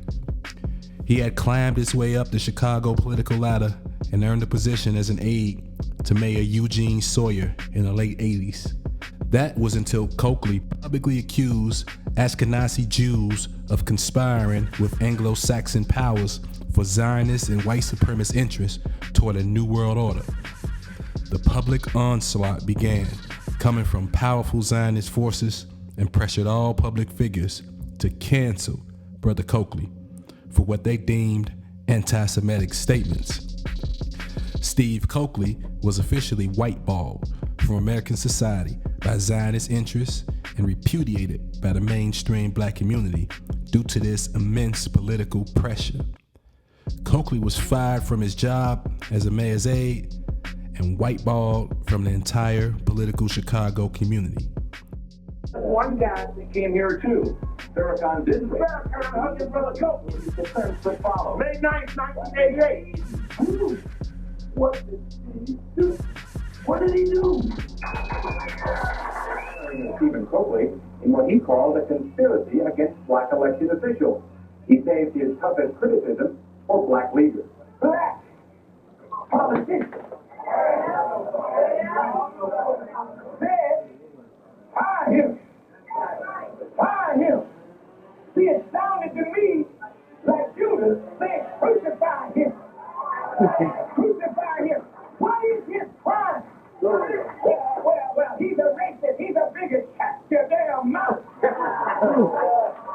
the hell are you to call a black man a racist with the blood of the black man dripping from your head? You see, Coker had thoroughly studied topics such as the New World Order, the Trilateral Commission, the Rhodes-Rothschild connection, the Time Warner conspiracy, and multiple high-profile assassination conspiracies.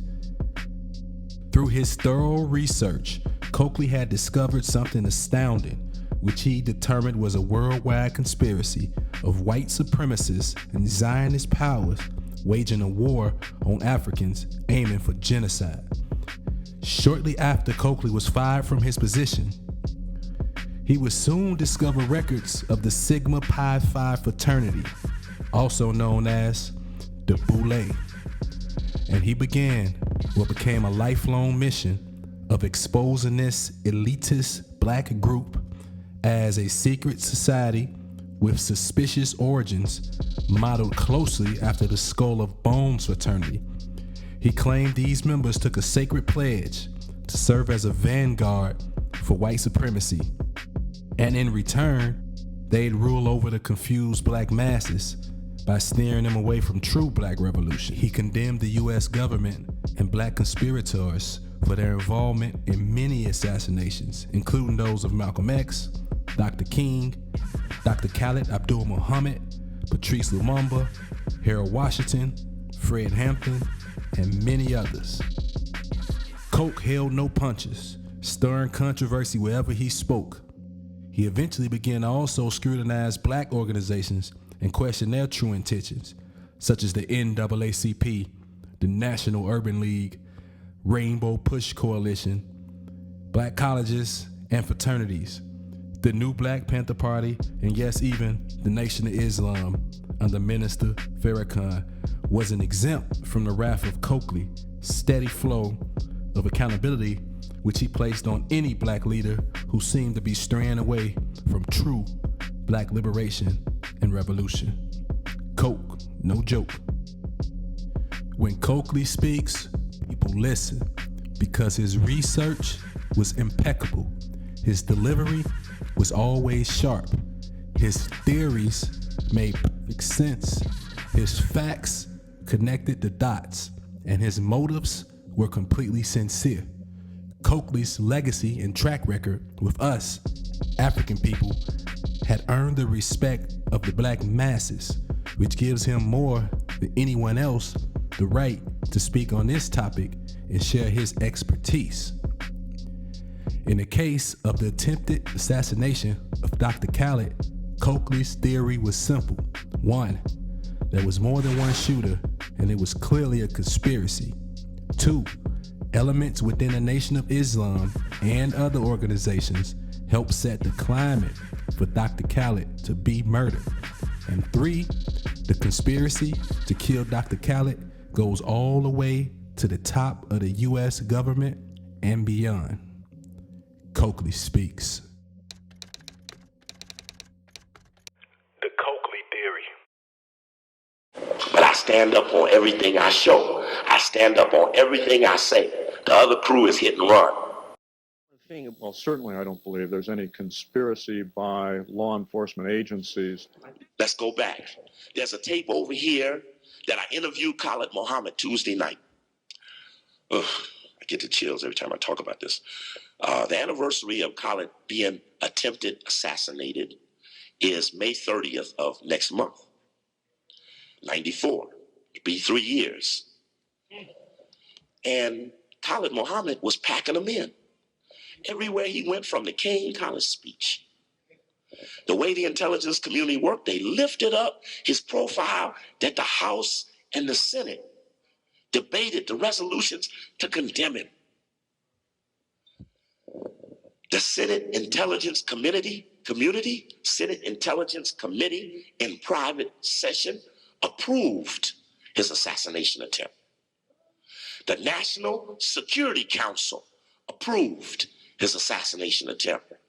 The President of the United States signed off on it.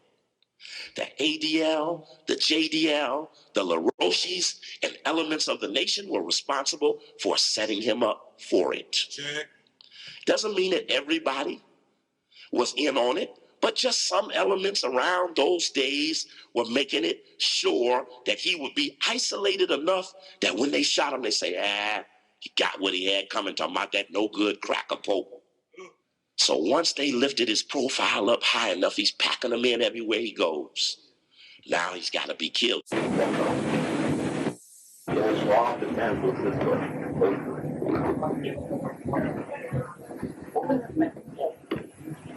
News all important is so real important for you. It's half of Cisco's trying to know whether it wasn't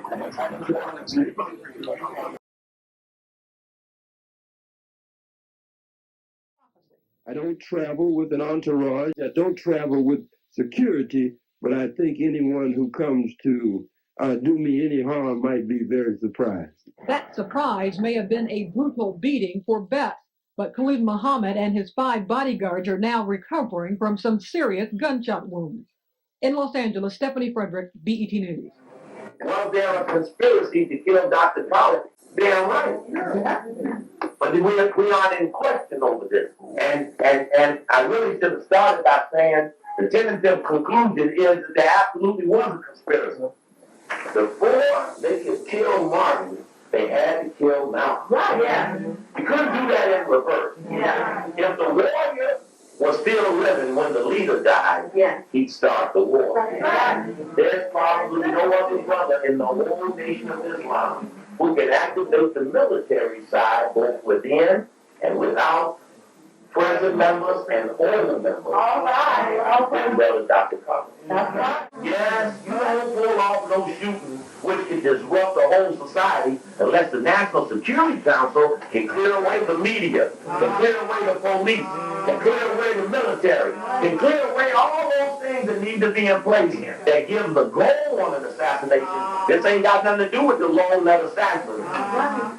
Deviate a little bit and slip up to a part where the Hunkies come out and they said, well, the reason Beth shot Khallid was because Khallid had suspended him from the nation.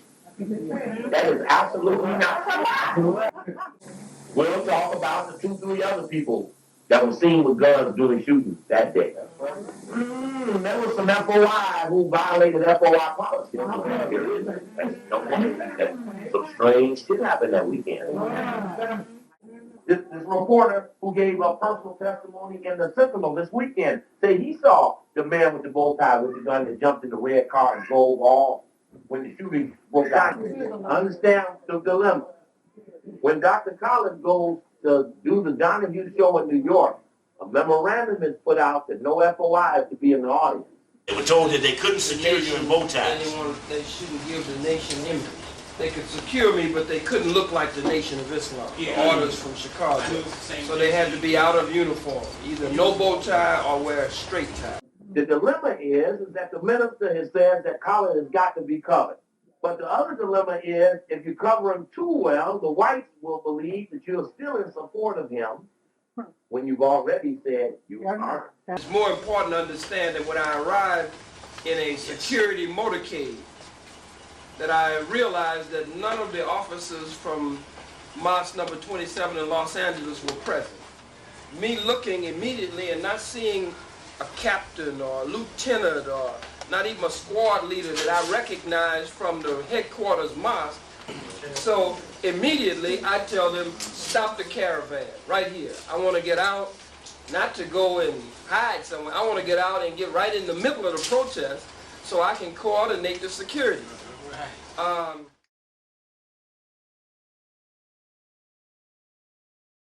When you look at it, you can see he's got a striped tie on. A striped straight tie. The gunman wearing dark suit and bow tie.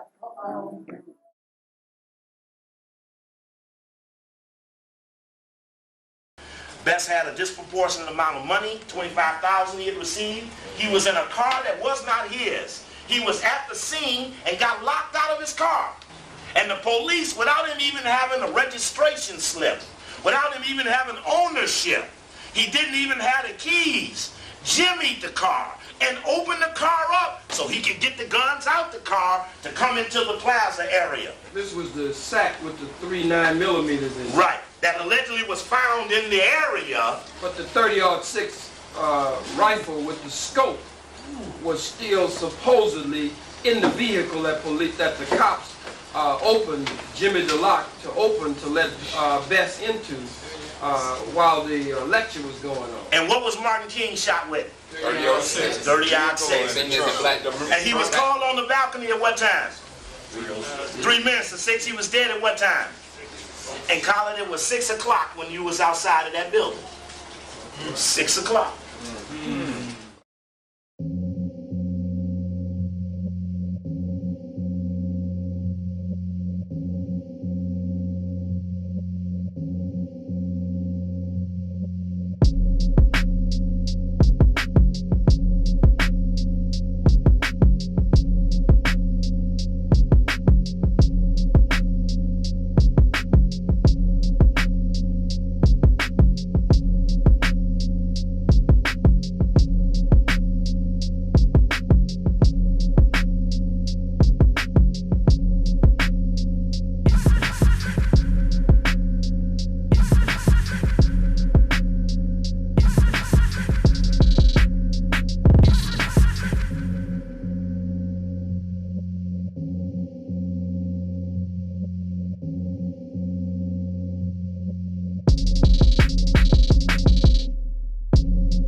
the minister goes to Vegas.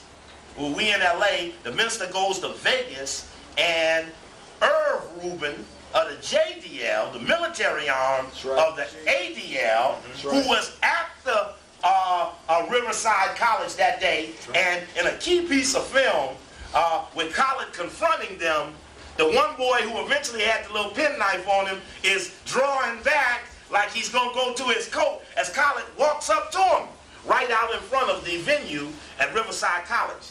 And that was a very intriguing moment.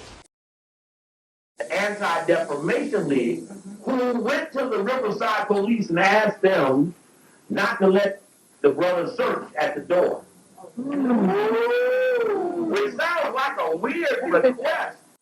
So immediately I said, stop the car. They didn't want to stop the car. They wanted me to stay in the so-called security caravan.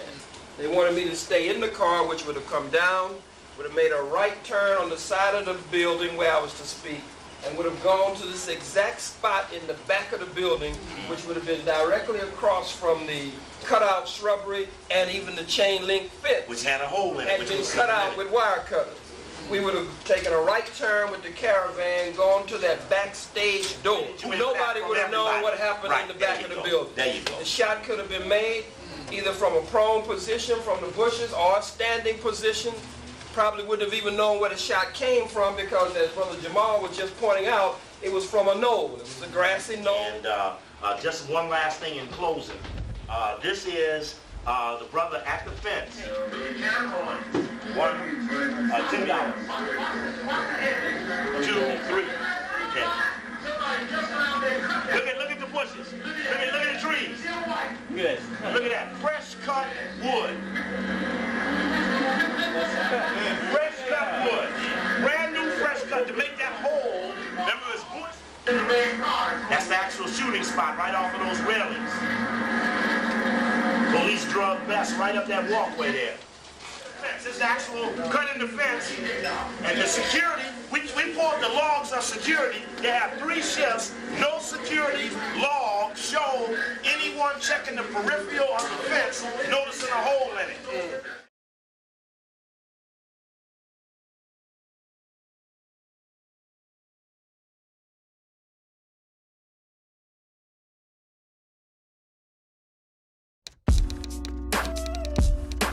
Million Youth March. If it was only one shining example of who Dr. Khallid was and what he meant to black people, it would most certainly be his words and actions leading up to and during the Million Youth March in the heart of Harlem, New York, which he had organized in 1998. I'm just a black bird in the white sky. But whenever they see me, they just see a fat turd when they ride by. Like we pieces of shit, but fuck what you last heard, nigga, I'm high. You ain't making no sense, but I'll get the last word like a bite. Like the wave on my wrist. Motherfuckers strapped in the park. Kids can't play shoe ball and relax in the park. Niggas shooting craps in the park. Caffeine's coming up, selling crack in the park. Shit goes wrong, fuck around, get attacked in the park. I used to run track in the park, till a nigga get clapped in the park. Jump in, jacked in the park, I can never go back to the park. I'm no longer fit to be run. You trying to keep me from what I was meant to become. Bitch, I was born with a talent to lift up my voice to the day that I empty these lungs. I will accept Dr. Khallid, Dr. Khallid supported and defended it, attended it, and fortunately wasn't allowed to speak. Many of you ask why a Million Man March. My answer is a question to you. Why not a Million Man March? You say, what is the purpose of a Million Man March? I say, anytime a million black men can come together in unity, it is the most important and overwhelming and necessary event and happening and occurring. What are you doing here? Who are you here to visit? No blacks in the park. No blacks in the park. They try to tell us to keep out, but we always come back to the park. No blacks in the park. No blacks in the park. They try to tell us to keep out, but we back to the park. In my hood, man, they turn the parks into traps. I can play tag with my homies, cause niggas don't know how to act. My mom say we moving to the burbs, I ain't know how to react. I thought that shit was the norm. Looking at dealers like I'ma be Blacks in the that. park, I'm blowing smoke in my nose. I'm just a dragon at heart. Call me a goon. Good evening from Washington, where the heart of the Capitol has been filled today with African-American men, a huge crowd, hundreds of thousands, young and old, from all corners of the country, here to participate in ceremonies of celebration, atonement, protest, here to be praised and challenged by black preachers and politicians, poets and entertainers. At the end of the day, a long, passionate, and confrontational speech from the controversial leader of this march, Minister Louis Farrakhan of the Nation of Islam. Farrakhan had called for 1 million men to meet in Washington, D.C. on October 16, 1995. 1 million showed up. At least that's what the march organizers estimated. Of course, the U.S. government and the white media reported the attendance at approximately just 400,000. With hatred and anti-Semitism, he didn't bring it through me because my heart was dark and I'm filled with hatred for white people and for the human family of the planet. If my heart was that dark, how is the message so bright, the message so clear, the response so magnificent?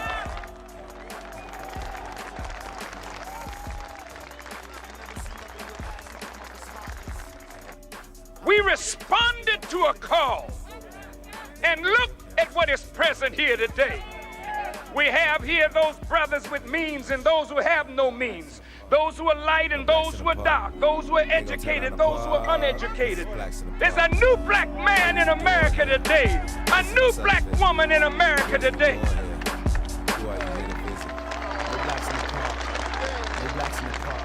They try to tell us to keep out, but we always come back to the park.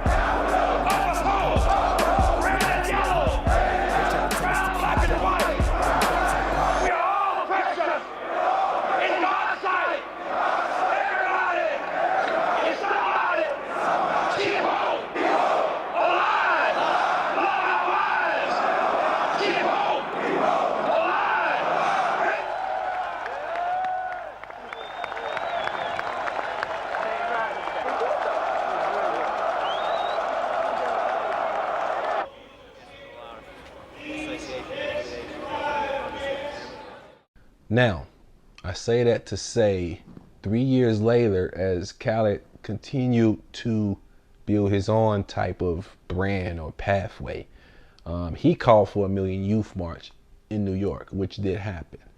It was an excellent event, the Million Youth March. It was sponsored by Master P, No Limit Records. Malik Zulu Shabazz was an organizer, and many others. 3 years later, Dr. Khallid would test his organizing ability as he called 1 million blacks to meet for similar reasons, but this time it would be aimed at the youth, and we would convene dead in the middle of the Black Mecca, Harlem. As the Million Youth March developed, it was attacked from every angle under the umbrella of Khallid being an anti-Semite, racist, homophobe, etc. But what was a bit of a surprise was the NOI committing to a separate march in Atlanta around the same time, which has to be considered as an attempt to undermine Dr. Khallid's program in New York, or as Coakley put it, straight up agent undermining. You got to cover up. The final determination of the final call. That I would never want to see them undermining another black organization, individual, or activity on behalf of the white man. I know the white man don't want to see the Million Youth March in New York with Khallid Muhammad and Sharpton and Coakley and some of these other outlaw people, but to get in the final call and advocate on behalf of the hunkies that it will be dangerous if we don't have permits. There's no dilemma no black man should ever be bringing forth in the public, this story right here. And when you all showed me this story last Wednesday, and I looked at it right during the lecture and I went off.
Not only did they elevate the march in Atlanta and advocate 2 marches, the march in Atlanta is a straight undermined CIA government-inspired project, and all I'm concerned about is if I know it's the CIA, let me just step back and see who touches it in their behalf.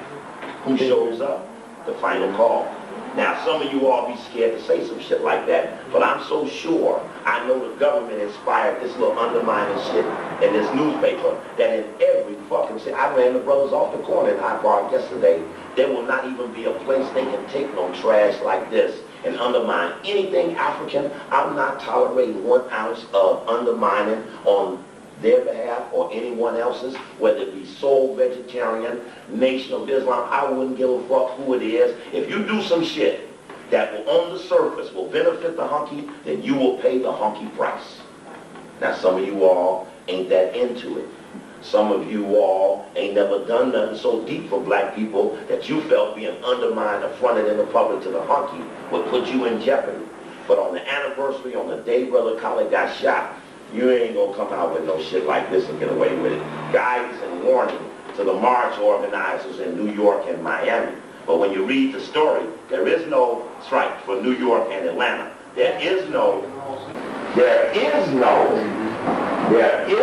negative comment made to Atlanta, but there is a huge negative dialogue made to New York like this.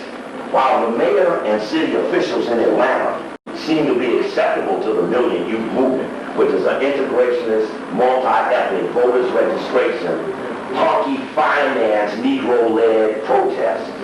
Then when I thought about it, I remember how you undermined the protests in Philadelphia when the black family got beat up in Grays Ferry, and your man, Rodney Muhammad, called for the 5 million man response to stand up, and you made them sit down and cut a deal and walked up there with that honky bitch Mayor Rendell, white man of the Jewish religion, and tried to cool out the protest, which ended up a 500-man march instead of the 5,000-man march, because you usurped it.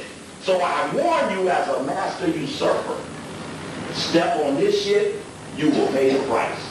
And that's why we're taking it to you. We wouldn't want you to miss 1 ounce of the angle, we're taking it the fuck to you. And then, when I get through showing you Time Warner, where they try to undermine that, while we fighting the honky, they undermining the program. After I show you that, I'm going to show you Michael Collins again.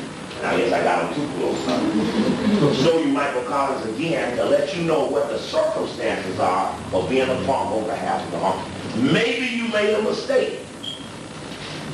Maybe you made a mistake, but fuck around and play this shit and somebody gets shot again. I guarantee you the blood will flow from city to city. You best go get your guns. Because that's the only way we play it. We don't play no, and if I ever hear you beat another black man and get on Meet the Press and say you'll never touch the white man, we'll crush you.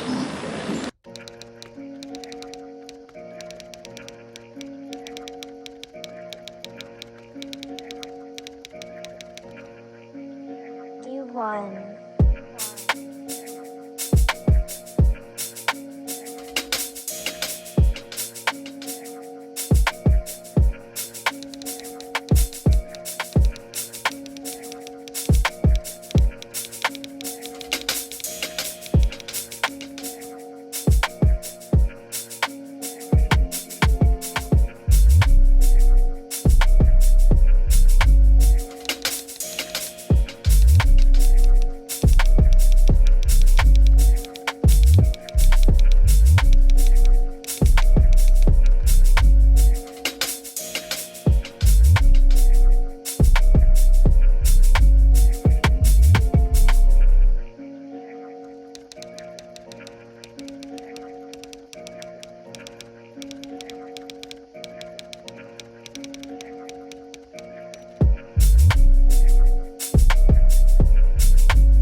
Khalid Muhammad sat down for an exclusive one-on-one with our Dominic Carter. Dominic joins us now with a few excerpts from the interview. Dominic? Good evening, Lewis. He's been called a demagogue and a racist. We know very little about the man at the center of the storm of tomorrow's Million Youth March. At times confrontational, at times lashing out at me, Muhammad defended his rhetoric and his mission. As for tomorrow, Muhammad says he hopes for a peaceful, orderly rally, but he will not rule out violence. Believe in peace if possible, but violence when necessary. Despite all the stern resistance, the march would go on, due to the help of many relentless grassroots organizers and last-minute financial support from a few entertainers, notably Master P of the independent No Limit Records, who donated a gracious amount to the cause.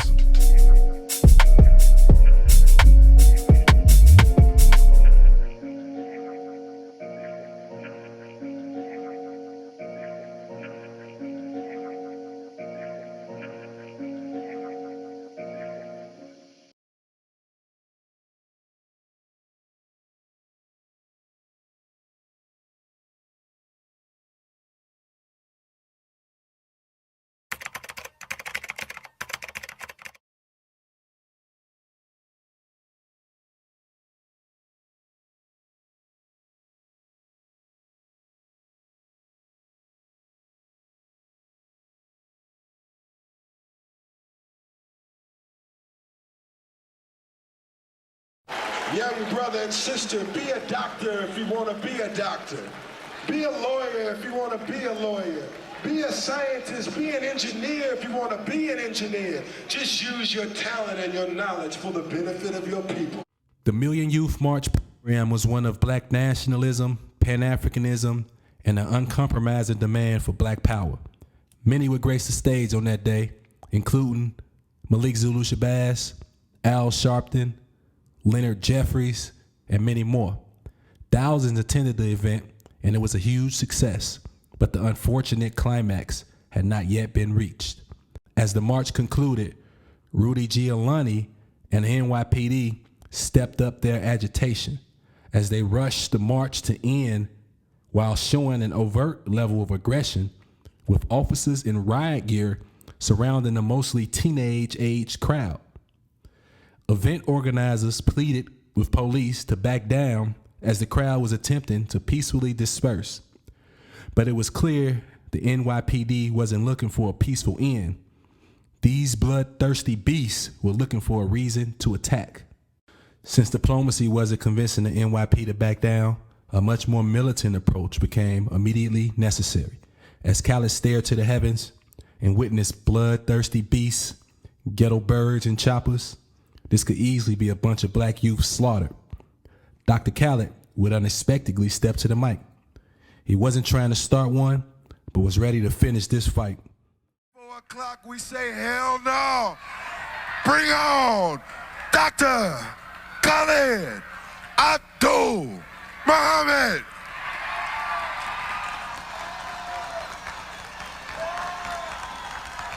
Black power! Black power! Black power! Black power! Black power! All praise is due to Allah. Giuliani, you have sent your troops, but these, the sons and daughters of Africa, the black youth in the hills of North America, we have a right to Kujichagulia and self-determination to defend ourselves against anyone who attacks us. Look these bastards in the eyes. And if anyone attacks you, already decide who will be the one to disconnect the railing where you are and beat the hell out of them with the railing where you are.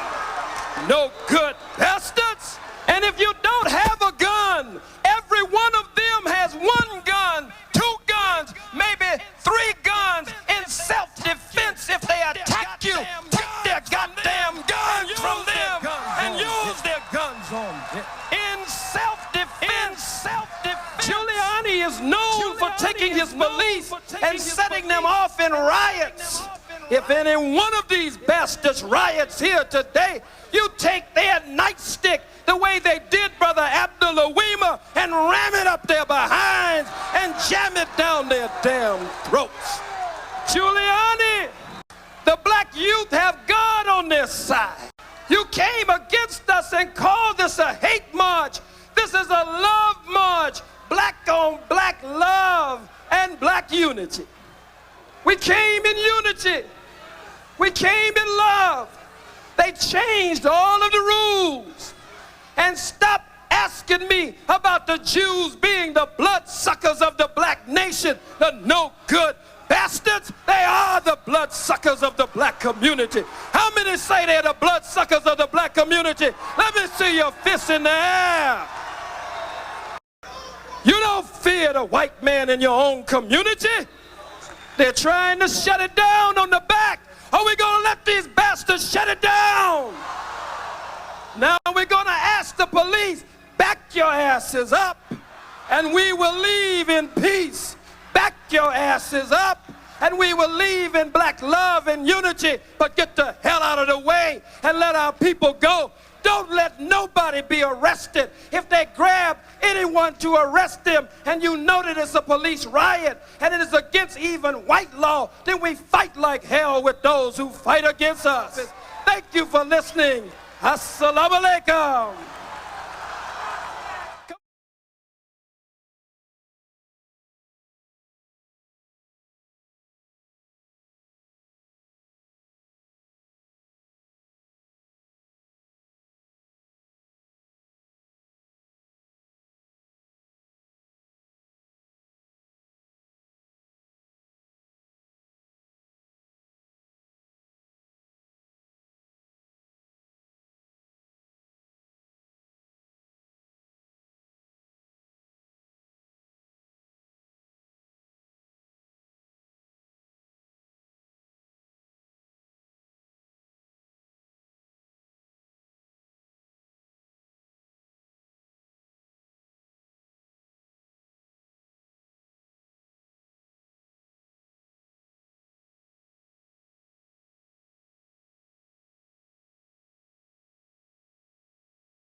Now, at the end of the Million Youth March, there was much controversy.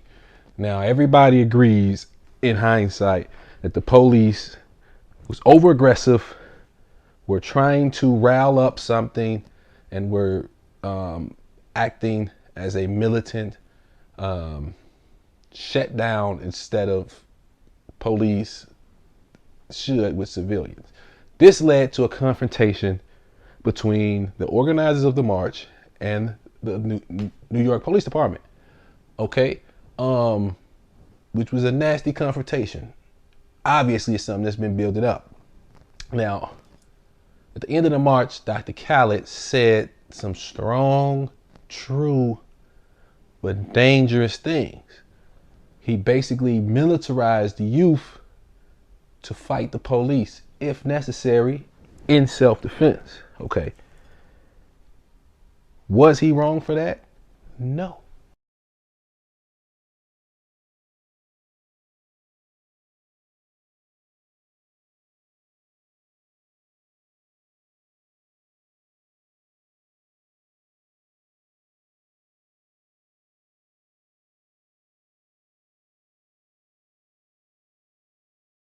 So a lot of other folks didn't like that.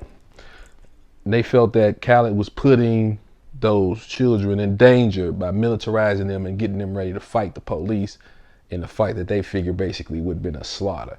But in my opinion, it could have been a slaughter anyway.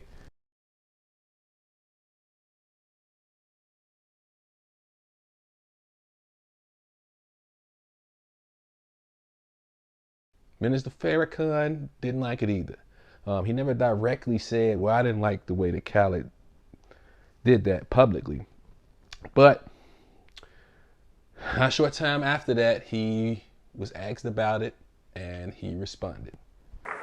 Brother Minister, I want to express my appreciation to you for the vision of the Million Man March. Thank you, sir. And for, through you, the millions of brothers and sisters and young people who have since mobilized.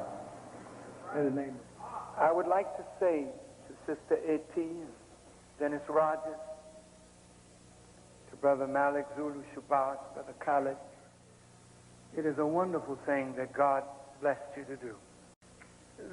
the condition of our young people is a direct reflection of what is going on with our elders. So this hypocrisy in leadership, that we can be something in private and then something different in the public. It's good to be gifted and talented, and it's good to have vision.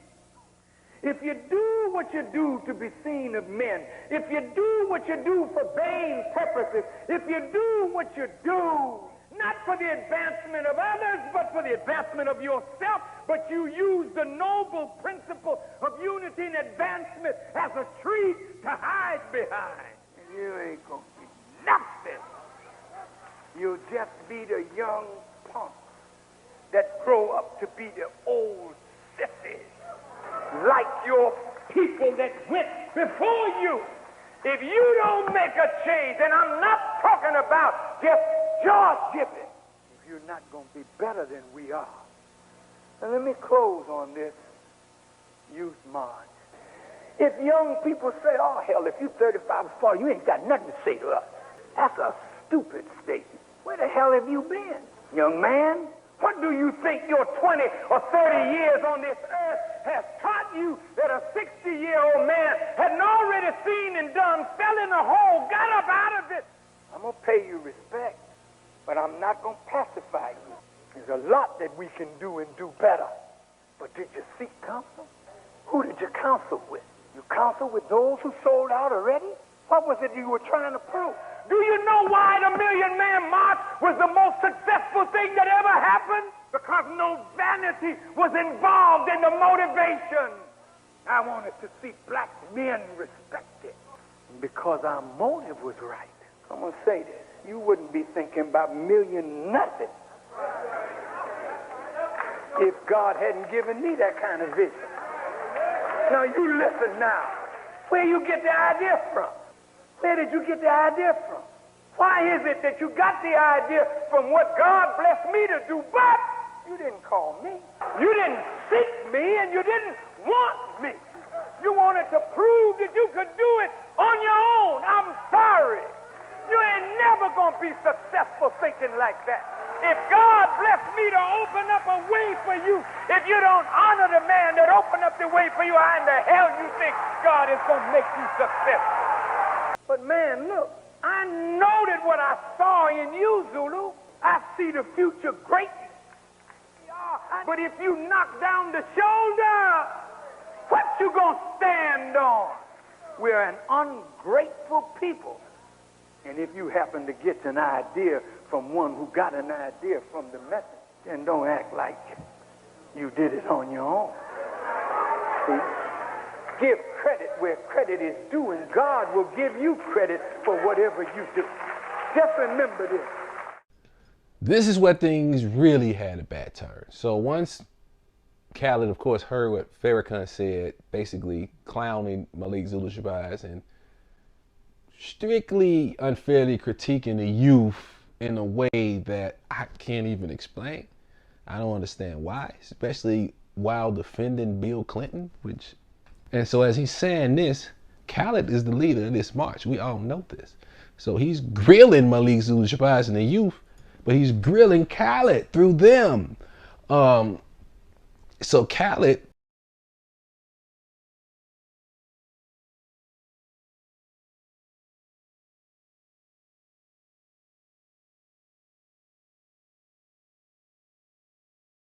Minister Louis Farrakhan and the Nation of Islam claim they are moving toward moderation and increased tolerance. You decide. Minister Farrakhan spoke in Washington this afternoon. Recent events surrounding the remarks by one of my ministers is causing intense concern among many people. Brother Khallid Abdul Muhammad spoke at Keene College at the invitation of the students. The students chose his subject for him. During the speech, Brother Khallid made remarks that were not consistent with the proper representation of the Honorable Elijah Muhammad, his teachings and guidance, myself, and the Nation of Islam. I found the speech, after listening to it in context, vile in manner, repugnant, malicious, mean-spirited, and spoken in mockery of individuals and people, which is against the spirit of Islam. While I stand by the truths that he spoke, I must condemn in the strongest terms the manner in which those truths were represented. I therefore have dismissed Brother Khallid from his post as minister, representative, and national assistant until he demonstrates that he is willing to conform to the manner of representing Allah, the Honorable Elijah Muhammad, his truth, his guidance, aim, and his purpose for us in America in a manner that would be pleasing to Allah, his messenger, myself, and the nation. Now those are words I will remember forever. Vile in manner, malicious, repugnant, mean-spirited, spoken in mockery of people and individuals, and not in the spirit of Islam. I said, how could this be happening? I couldn't believe it happened. Then the centerfold of the Final Call newspaper came out with a transcript of the full press conference. I was hurt. I can't lie to you. I was hurt. And then Muslims started backing away from it. But that rebuke and that stinging language of Brother Khallid is enough to make you say, my God, this is terrible. Is it enough to make you say that it is wrong and that you disown it as a truth? But I have said that. Okay, I think people would like to hear you say it now. I have said that, but I don't want my words to be used to create division. Khallid Muhammad is my brother. Khallid Muhammad is my son in the ministry. And Khallid Muhammad is a helper of mine. So I am trying to correct him, but not destroy him. Called the Pope a cracker. I didn't like that. I don't know what a cracker is. I really don't know what a cracker is. But I want all the Catholics in the house. Wait a minute.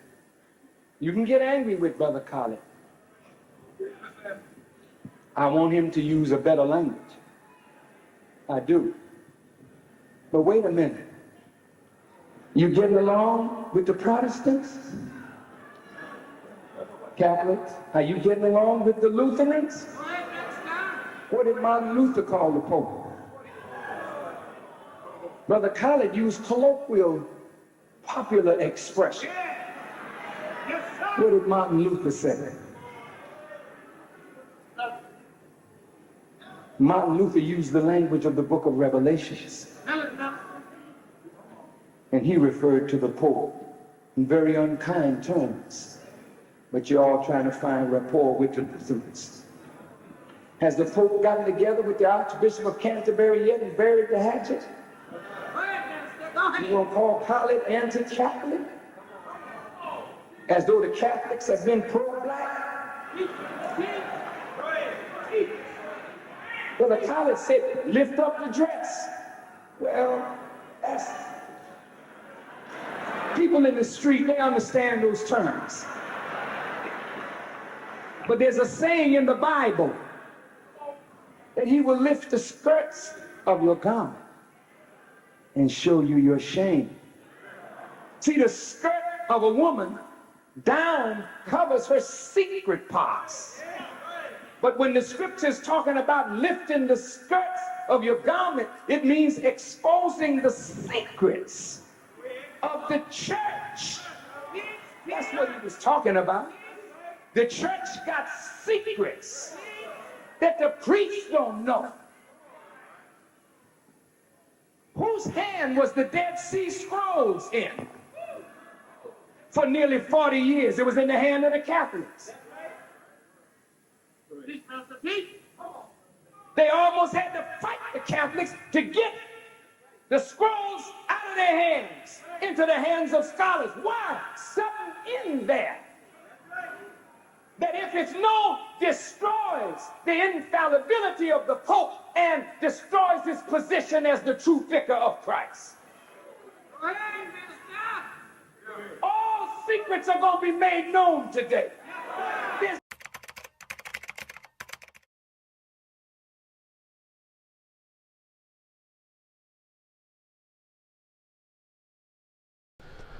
So even through this situation, Dr. Khallid was completely loyal to Minister Farrakhan. And Minister Farrakhan said that he had no problems with Dr. Khallid, although after a while, it would seem evident that not only was Dr. Khallid suspended from the nation, but he was ousted.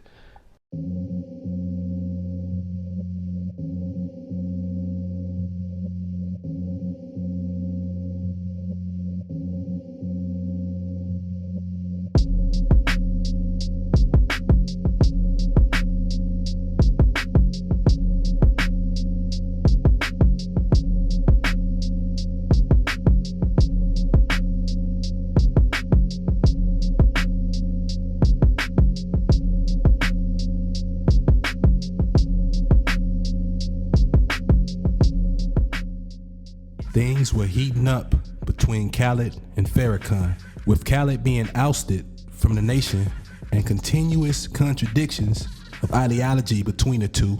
A showdown was bound to happen. Khallid had vowed to not challenge Farrakhan even after his dismissal from the NOI, and he had kept his promise thus far. But it seems Farrakhan's unfair criticism of the Million Youth March would be that straw that broke the camel's back. And Khallid finally decided to confront the minister publicly, and fireworks would follow.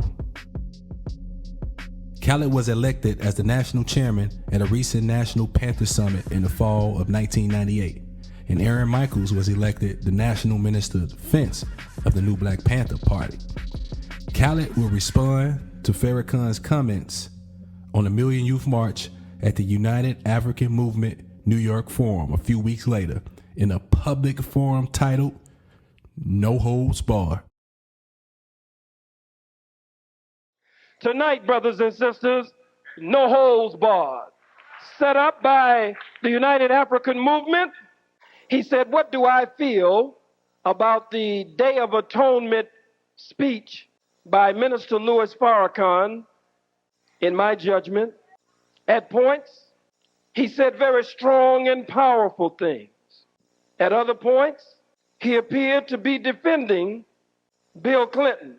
I'm not going into the definition of sexual intercourse, but if you consult your dictionary, that which is other than coitus could be termed foreplay. Did you touch? Did you feel? So in the definition given by Judge Weber, right, and in his own mind, since he did not enter this woman, he could use that as part of the fig leaf. Now I want you to listen to me. I'm going to say this again. I did not have sexual relations with that woman. Miss Lewinsky. He would spank him on one hand and defend him on the other hand. I'm not a lawyer, but I'm a defender of truth. He went on to give the impression that if Clinton would listen to him, adhere to him as the modern day Jonah, that America could repent.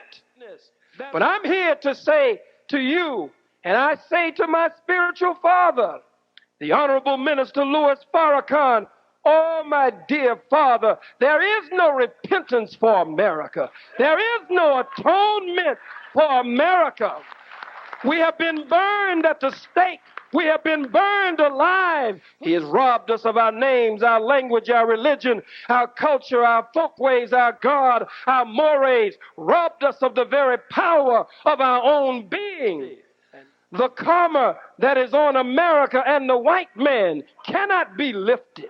Double unto her what she has given. Another scripture says, as thou hast done, so shall it be done unto you. In Exodus 21:16, he that stealeth a man and selleth that man, and if he be caught with that man in his hands, he shall surely be put to death. The white man admits he stole us. Oh, there is no repentance for America. There is no atonement for America. It says emphatically no. Oh, dear Father, have you forgotten the lesson? The lessons say emphatically no. Says all of the prophets have tried and none of them was successful. Who do you think you are that God has come to destroy this goddamn bastard and you will get in the way to try to save this bastard? Hell no. Says my dear father, the Honorable Minister Louis Farrakhan, when I was blind, deaf, and dumb, you came after me and lifted me up from the graveyard of the white man's ignorance. And as it appears that you have deviated from the path of the most honorable Elijah Muhammad as your little son, as your little student, I don't want any harm to come to you, but it is my divine duty to come after you with the truth of Elijah Muhammad as you came after me. I didn't know some of the things that Brother Khallid was saying about me. I instructed all the ministers, to leave Brother Khallid alone. I didn't want anybody from a speaker stand condemning him. I didn't want anybody bothering him. Leave him alone. Over a year and a half or so ago, they played a tape of Brother Khallid, and I listened to it. He was condemning me. Must the student now teach the teacher? And I bore witness to the truth that he spoke, and then when he went in a certain direction, I said, oh, my poor brother. I really can see how the messenger was pained. My son went home and found the tape that night, and he played it, and Brother Khallid had gone all the way out.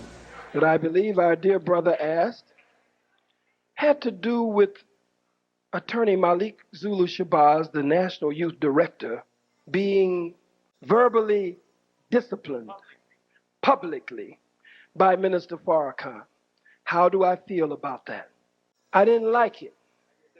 I thought he should never have done that. And then to stand up and beat on him and embarrass him in front of everyone during the time that he's running for public office, to bring him up in front of everybody and try to embarrass him. And he called me. He sounded so hurt on the phone when he called me, because he too, as he loves Minister Farrakhan. He looks up to Minister Farrakhan. And he was very hurt that Minister Farrakhan talked kind of down about the Million Youth March, how he started the Million Man March. Nobody didn't check with him.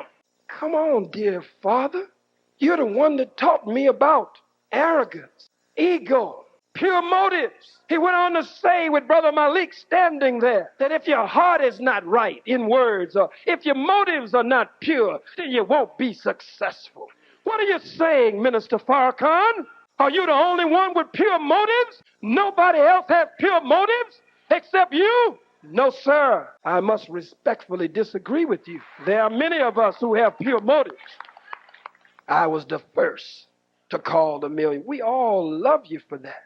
And if you heard the tape, saw Brother Clemson Brown's video or any of the others, or if you were there, you know we gave props to Minister Farrakhan from the beginning to the end. We invited him. You may not know this, but when he was trying to organize the youth, I sent him a letter to guide him so that he would be successful. Why? I'm trying to see what force is driving you, brother. What drummer is inside your head that you refuse to listen to the one that God has authorized? I didn't expect him to come, and I'm nobody's puppy dog. I'm not going to tuck my tail and go sniffing behind nobody. Louis Farrakhan didn't teach me that way. And it hurt me to hear some of the things that it is reported that he was saying. He did not understand my moves, and therefore, rather than question, he became a critic. And I guess he wanted me to come after him and bring him home. But since I did not send him out, I was not going after. I was waiting for God to help him to see the error of his way. And if he started to make a step toward me, I would make two toward him. I got one letter from Minister Farrakhan in 5 years. One letter in 5 years, though I had written him. I called him repeatedly. You've heard me talk about it right at the UAM forum for years. He set up meetings and postponed the meeting. When I was in the hospital, shot down like a dog, he never visited me. He never sent me a letter. Never sent me a postcard. Not a penny, not a nickel, not a dime the whole damn time. I know what happened between Malcolm and the Most Honorable Elijah Muhammad, and how Malcolm's letters were being intercepted, how his calls were being intercepted. So I know when to reach my father, so I would call him early in the morning when I knew he would answer the phone. And I would sometimes speak directly to him, and he would be just as nice and promise that we would meet, and there were no meetings. I stopped doing that, and I said everywhere he was going to speak, I would go and sit on the front row or the second row to say, here I am. Will you see me? Can we talk? Can we work this out? I want to come back. Remember how dedicated I've been. Remember how committed I've been, how devoted I've been. Remember, I was with you when your son was not with you. I was with you when your daughters were not with you. I was with you when none of the Nation of Islam was with you. Remember me. I'm the one who used to pack 2 pistols to make sure that nobody would do anything to you. I'm the one who would stand next to you with a gun and a Bible. I'm the one who was willing to take a bullet for you. If an enemy stood up to shoot you down, I would sit on the front row, the second row, begging almost, pleading. What in the hell do I look like 5 years later, calling a man saying we're having the Million Youth March? Will you come and help us, please, sir? We still invited him because it was the right thing to do. But we don't have to consult you. We consult God and God alone, God damn it. I ask you to vote. Do you think that I think that this system is going to give us what we want? You heard my father, the Honorable Elijah Muhammad, say clear out, we want separation. You haven't heard me say it. I say it in a different kind of way. Those of you who were with me when I joined Reverend Jackson, I said, I'm with you to make this man president. But Khallid at this point had been convinced that the minister had changed direction and had abandoned the teachings of the Most Honorable Elijah Muhammad. And that is what set it off. Now, Khallid went to speak. By this time, Khallid had been elected chairman of the new Black Panther Party. So he had some protection. Khallid had some guns now. Khallid had guns, he had organization, he had protection, he had the youth behind him, and he was ready to stand up to whomever, even Minister Farrakhan. And so he responded and But he's no threat to the white man. You're no threat when you go over and over and over again on the same dead-end, unproductive things that we've done in the 60s. You're going to vote. You're going to picket. You're going to boycott. Somebody has to speak to you strongly today because you're falling back into that old integration. Give me, let me have, can you spare? I'm going to picket. I'm going to pray. I'm going to do everything in every way to get with you, white man. Now I'm going to include you in my religious meetings. When I have big rallies, everybody can come. You know damn well who I'm talking to. And you know what I'm talking about. The white man is all right now. Oh, damn it, he ate the devil on Monday and he ate the devil on Tuesday. Well, Honorable Elijah Muhammad. The Honorable Elijah Muhammad said, we shouldn't have no guns. Well, the Honorable Elijah Muhammad didn't tell you to vote either. But if you find a way to vote, he said he didn't know the one good politician. That was Adam Clayton Powell. Adam Clayton Powell been dead 30 years. You can't be going to vote for him. Then you want to bring Master Farrakhan Muhammad in to cover your dirty religion. How are you going to treat Master Farrakhan Muhammad's white mother? Are you going to disrespect her? No. I wouldn't disrespect Master Farrakhan Muhammad's mother, but listen to me. I can't give Master Farrakhan Muhammad's mother no more respect than he gave to her. It was Master Farrakhan Muhammad who came and told us and taught us that the white man is the devil, that none of them were any good. No, not one. That you are special people. You are chosen people. I don't want you mixed up with white people. If Master Farrakhan Muhammad didn't make no provisions for his mama, I can't make none for her. Stop trying to use Master Farrakhan Muhammad to shield your dirty religion. You teach me all my life that the white man is the devil. You teach me my whole life that the white man is the devil. Now you tell me it's all right for him to come among us. People lost their minds over this teaching. People went to insane asylums over this teaching. People all but committed suicide when Wallace Muhammad came and tried to change the teachings of his father. Now you gonna work some slick way to include the devil? Hell no, I will never go along. Hell no, I will never go along. I will never go along. Elijah Muhammad was right and exact. When you tell them to stop calling the white man the devil, a whole generation has grown up that did not know that the white man was the devil. Another generation has gone to sleep that used to know that the white man was the devil.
And I looked up, and here come, and Khallid pulls up.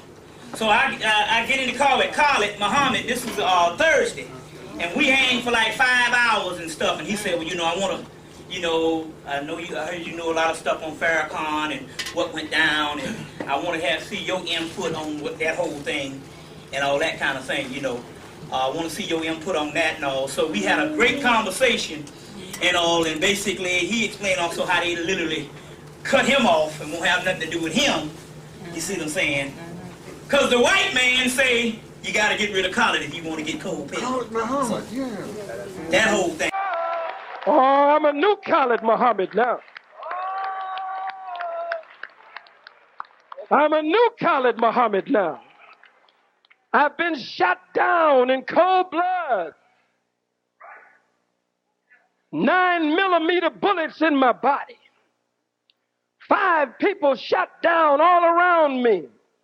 And my little 9-year-old at that time, little Farrakhan Khallid Muhammad, no man names his son after another man unless he loves that man, honors that man, reveres that man, and looks up to that man as his hero. My little son, Farrakhan Khallid Muhammad, almost struck by a 9mm bullet, found 3 other 9mm in a sack. around a 30-06 rifle with a scope, waiting to take my life. I have waded through the blood of an assassination attempt. I have sat in the hole and in the dungeons of the white man's prison. I have stood up against the most awesome crackers of the world. The White House against me, the Senate against me, the Congress against me, the governor, the mayor, the police, the Army, the Navy, the Air Force, the FBI, the CIA. God damn it, I don't fear nothing but God himself. Only God and God alone. Only God and God alone.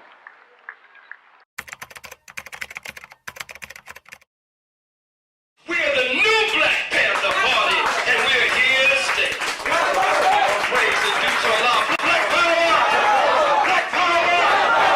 Black power! In 1999, on the brink of the new millennium, a new movement was brewing. Khallid had been searching for another organization to commit his talents and passions to. He'd eventually meet and team up with Aaron Michaels, who had formed a small militia group in Dallas, Texas.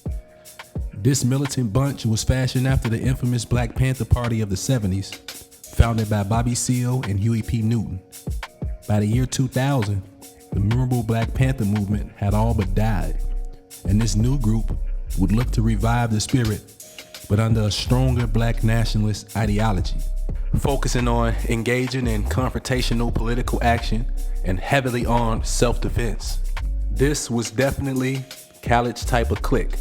He's quoted saying, "I left the guys with the bow ties for the guys with the semis," referring to the semi-automatic weapons the group was known to have on standby. Khallid would eventually be elected national chairman of this growing organization and would help bring them to national standing, even without the blessing of the original Black Panther Party. This group would march on and raise hell for racists and fascists alike, under a new banner and a new chief who would proudly proclaim publicly, "This is the new Black Panther Party, and we are here to stay." End quote.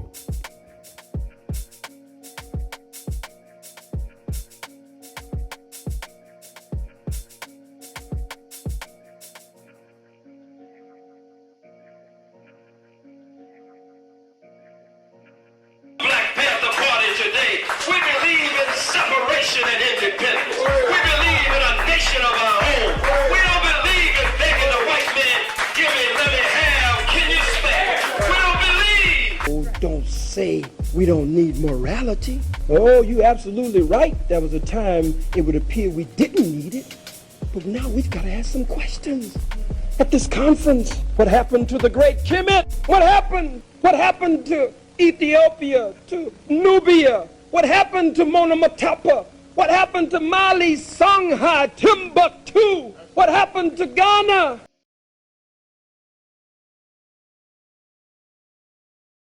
Muslims of the Nation of Islam, leave me the hell alone. Talking about you got guns. What you doing with guns? You ain't supposed to have no guns, damn fool. I have been almost assassinated before. 4 or 5 shot down all around me. Me shot here, shot here. My son was 9 years old, then bullets flying all around him. We don't have the guns for black people. We don't have the guns for our own kind. We have the guns for the cracker, for the beast, for the devil, for the white man. But it's also a Negro repellent when necessary. You want to be able to shoot at me and not shoot, and nobody don't shoot back. You can shoot me down like a dog, like you did before, but this time we'll be shooting at your ass all the time back. I keep guns around me. And I do believe in Allah. I do believe in God. And I believe that with my God and with my gun, that if you come for me, that my God will bless me to shoot straight.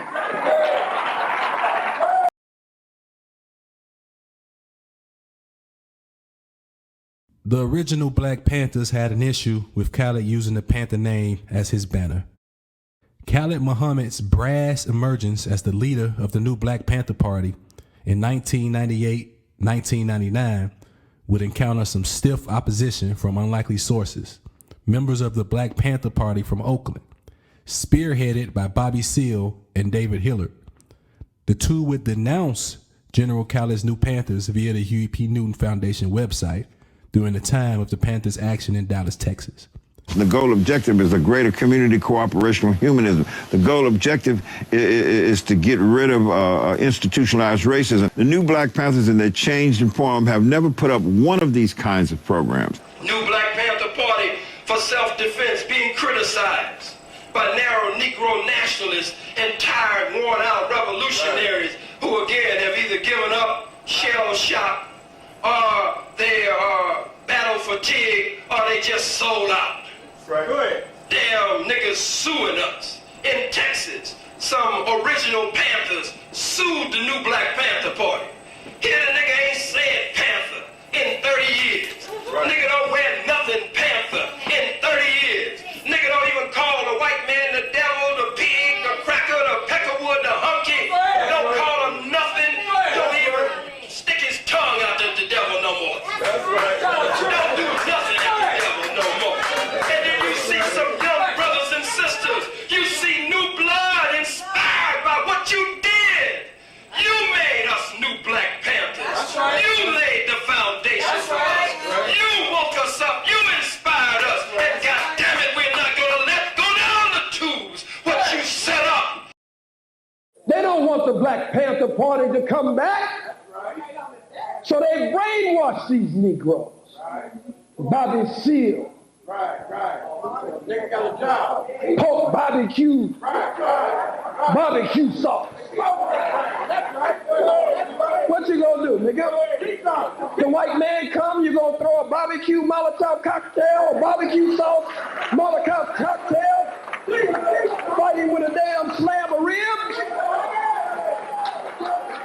You're the chairman of the Black Panther Party, Bobby Seale. Get up from your bed and walk. Stop groveling at the feet of the white man and groveling at the feet of white women, slobbering at the mouth. You look shameful to your people, Bobby Seale. Get up from there. Pick up your bed and walk. With all the love that we have for you, we love the Black Panther Party of the 60s. We love your sacrifice. We honor you for your pain and your struggle. We honor you for standing up against this beast. But don't fight us today. If you left a foundation, we're willing to build on that foundation. The ongoing feud between Seale and the new Black Panther Party would stretch past Khallid's lifetime into the next millennium. Seale, through white lawyers, would unsuccessfully sue the Panthers in 2003 with Malik Zulu Shabazz as the chairman. Jasper, Texas.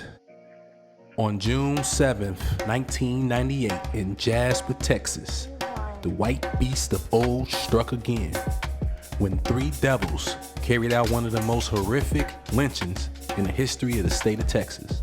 And trust me, that's saying a lot. James Byrd had told his family he would one day put Jasper, Texas on the map. He thought it would be because of his music. Turns out it would be his untimely death on this historic day. Byrd had hitched a ride from three white men after work, never knowing it would be the last ride of his life. During the ride, something changed, and it ended with a sadistic racist altercation in which these devils beat Byrd half to death, tied his feet to their truck, and dragged Bird's body for miles until he was decapitated. Quote, "We can't sit this one out, brother. We have to go in." End quote. Was what Khallid told Malik Zulu Shabazz. Dr. Khallid and the new Black Panther Party Minister of Defense, Aaron Michaels, organized a contingent of militiamen who would represent the new Black Panther Party on that day. Khallid said if they were bold enough to carry rifles and shotguns in Jasper, then put the goddamn uniform on them and bring them in. End quote. The night before, the Panthers left Dallas for Jasper under heavy police surveillance in a cover of darkness and arrived in Jasper in the early morning hours.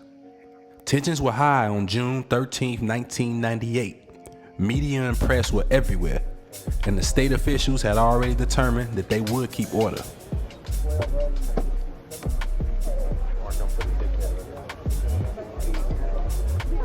Yeah.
As a community, we all coming together. I mean, no one wants any of this. We don't want any of this, you know, and I think this town will overcome this.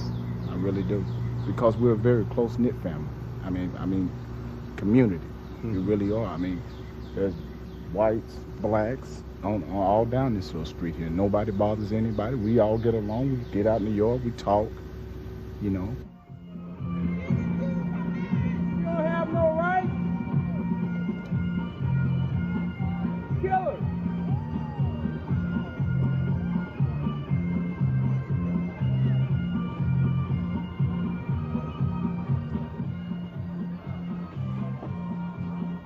It's time to raise our heads, be proud we're white, and quit apologizing.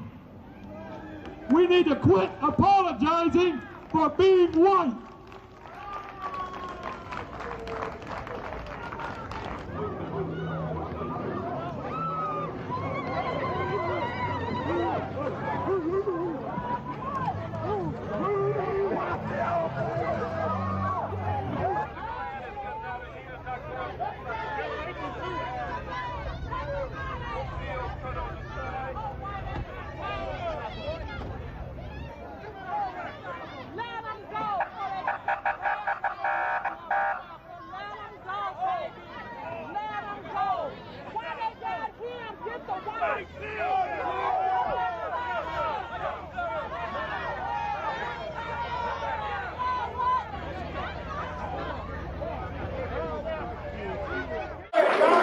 Hear him speaking at these campuses, talking about he's not for guns, and he didn't agree with us going down to Jasper, Texas, after they lynched Brother James Byrd, chained him to the back of the truck and dragged him until his head and his arm came off. And he didn't agree with us running the Klan out of town and going to Jasper, Texas with our shotguns, with our rifles, with our bullet bandoliers locked and loaded, ready to deal with everything around us.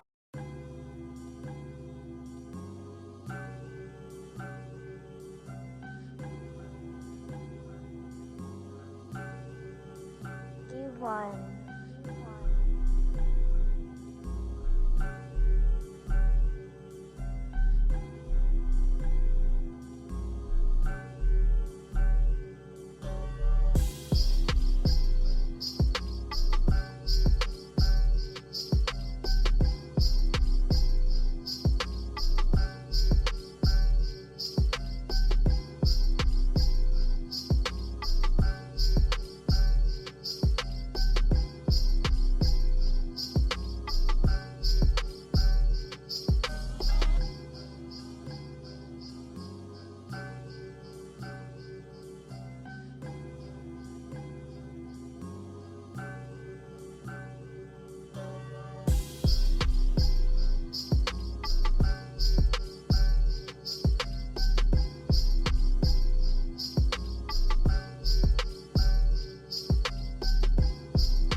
Khallid was still young, strong, and very dangerous to the white power structure.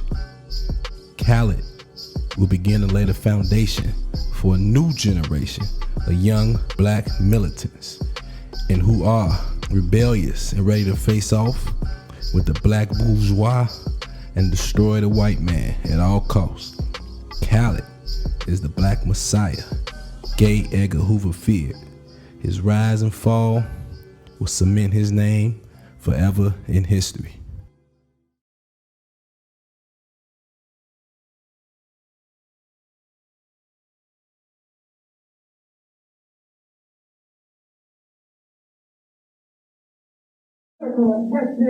We want national liberation in a separate state or territory of our own, here or elsewhere. How many want that? Some of y'all scared to raise your hand here. You scared you might ship without this easy. You scared the Becker Wood might walk in here right now and say, all right, niggas. All you niggas sitting in there with all that African stuff on, listen to this shiny bald-headed nigga up there. All right, nigga, just give me back everything and here it belongs to me, nigga. Everything. Give me my clothes, nigga. Here we are sitting in here looking at each other butt naked. Sitting here butt naked. Say, give me the shoes, nigga. We sitting here butt naked, barefoot, looking at each other. Give me the microphone, nigga. And the microphone jumped right out of my hand. Give me my tables, nigga. Give me my chairs, nigga. Now we all standing up, butt naked, barefoot. No microphone. Give me the lights, nigga. These are my lights. Here we are standing up, butt naked, barefooted. No mic, no chair, no table. In the dark. He said, all right, nigga. Give me the grease out of your hands, nigga. Here we are standing here. And lost the grease from our heads. All right, nigga. Give me my picture. Are you coming in there? Yeah, you got your damn feet. He said, nigga, give me the building. Here we are now. Standing up. Butt naked, no shoes, no chair, no table, no mic, no light.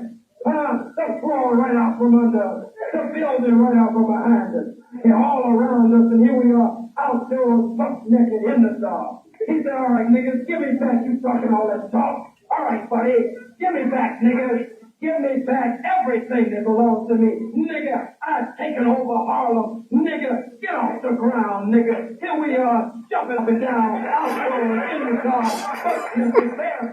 No place to sit, no table, no light, no mic, no building, no floor.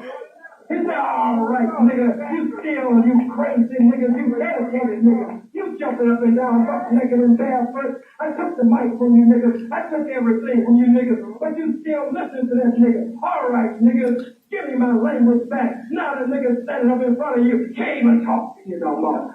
Here you are thinking, all right, niggas, you thinking in English. Give me back my thoughts out of your head. Here you are, blank-headed nigga. Can't listen no more. Butt naked, barefooted, in the dark. No building, no floor, no chair, no table. Cold as hell. And the crackers say, all right, nigga, I got air right. Stop breathing. I got air right. You niggas can't breathe my ass. You niggas can't be in my ass face. Brothers and sisters, we need a separate state or territory of our own. Yes, sir. Yes, we can buy land, and we must buy land so that we can practice nation building. So, in 2001, all this is leading up to the tragic death of Dr. Khallid Abdul Muhammad. The official record says Khallid suffered a aneurysm and a stroke, which eventually led to his death when he was unplugged, as he was living on a breathing machine type thing. His death obviously has much speculation. D1.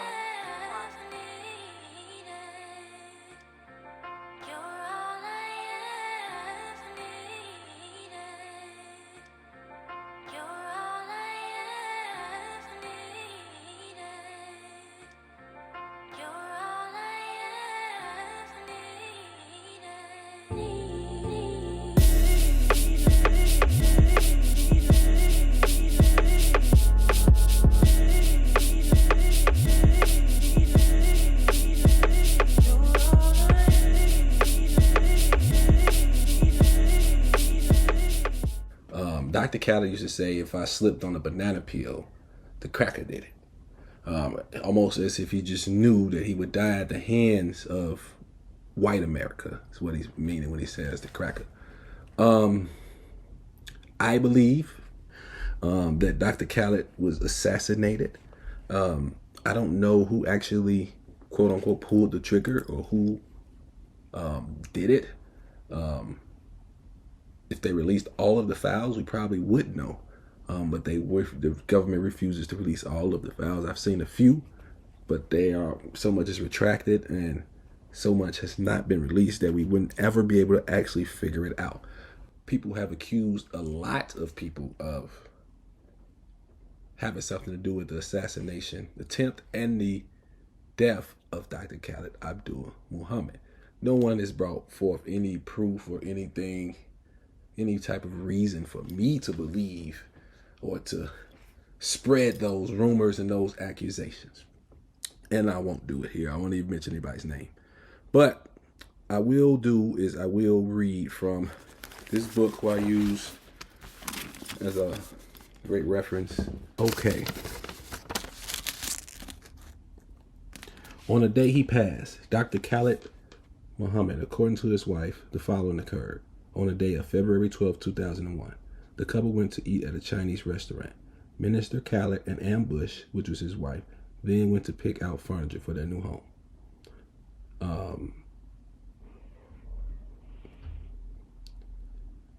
Okay, according to Ambush, later on Tuesday night, February 12th, according to Ambush, they made love. According to Ambush, after they made love, it was around 12 midnight. Ambush states that Minister Muhammad sat up on the side of his bed and began behaving strangely. This is tough. She states that Khallid then urinated on the floor on the side of the bed and that Khallid Muhammad got up to walk, but was walking funny. And she began to ask him what was wrong, but he would not respond. Minister Khallid then vomited. Thereafter, she states he was stumbling about, then went into the bathroom and attempted to use the toilet, but made a mess of himself, defecating on part of himself and urinating on himself while in the bathroom. She stated that she became concerned and asked him what was wrong. And Minister Muhammad's only response was to mumble, "Don't tell them my name," and that his eyes were rolling in the back of his head. According to Ambush, at some point he fell over into the bathroom floor and would not speak or respond to any of her questions. Ambush said that at this point, she concluded that Minister Muhammad was extremely fatigued, brought a pillow, placed it under his head, and laid with him for some time in the bathroom.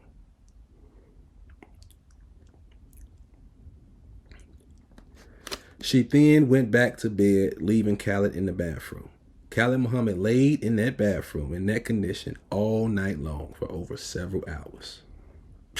At around 7 a.m., this is February 13th now, Ambush reached Minister Hashim Nzinga, who told her to call 911 immediately. The exact time 911 was called and responded is not clear, and Ambush has been unavailable for questioning since Khallid's passing. Medical records has his arrival time at close to 9 a.m.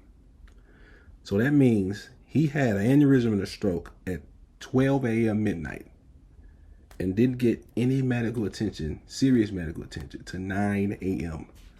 when he got to the hospital. That's 9 hours later. So we know that this is the Black Panther Party's report, and we just get straight to the punch because we knew he had high blood pressure. That's what his son told me, so I can correspond. But what I knew from Atlanta, because the day he fell out, the next day his son, he got a son that looked just like him. California. So his son said, yeah, he did have high blood pressure. He did have a stroke, what, 2 years before? You see what I'm saying? What's the sister from Philadelphia? Malika. Now, it's interesting here because this is eerie because the report that this stuff is talking about, Malika almost said it to the T, or said she's saying when they boxed her out and stuff, and she pointed straight at that wife. But it is right, the wife did work for Freeman Shoes. Now, Freeman Shoes is so popular until all your basketball players, when they want to go and get their skins, the 15s and the 16s and their Gators, they go to Freeman Shoes. Go to Atlanta. Well, everybody down in Atlanta know that Freeman Shoes is run by the Mafia, but anybody know that the Mafia was ultimately run by Jews. Now, John Henry Clark schooled us on that before he ascended. This girl here was working for the Jews since high school, as it says. You see what I'm saying? Because I used to go down, I used to see this beautiful woman. You see what I'm saying? Working in the store. And the reason why I used to notice it because the motherfucker looked good. Hey. What was her name, Bobby? What's her name? Ambush. Ambush. Or ambush. Ambush. Ain't that a bitch? When the white man is picking them, he's picking them. So this ambush, this particular woman here, now, this is the point I'm trying to make. It gets straight to the point. He came home. He made love to her. He woke up an hour later or 2 hours later, threw up, shitted on himself, peed on himself, urinated. Right. Now, this is the clip. This is where the government agent stuff come in right now. Get ready to give it to you. Urinated on himself, shitted on himself, threw up, stumbled to the bathroom, turned around and tell her to don't tell him his name when he goes to the hospital. Then he falls out.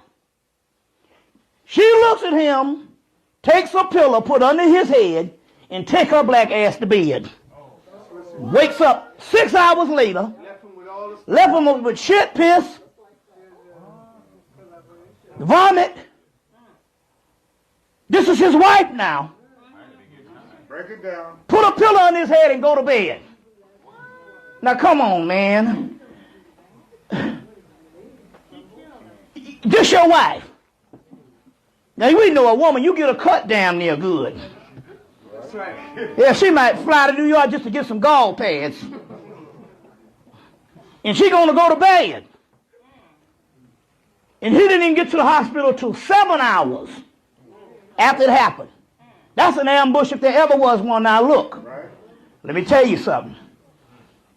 If you get the 1994 compilation of Jimi Hendrix, they did a compilation of his music, MCA CD from 1993.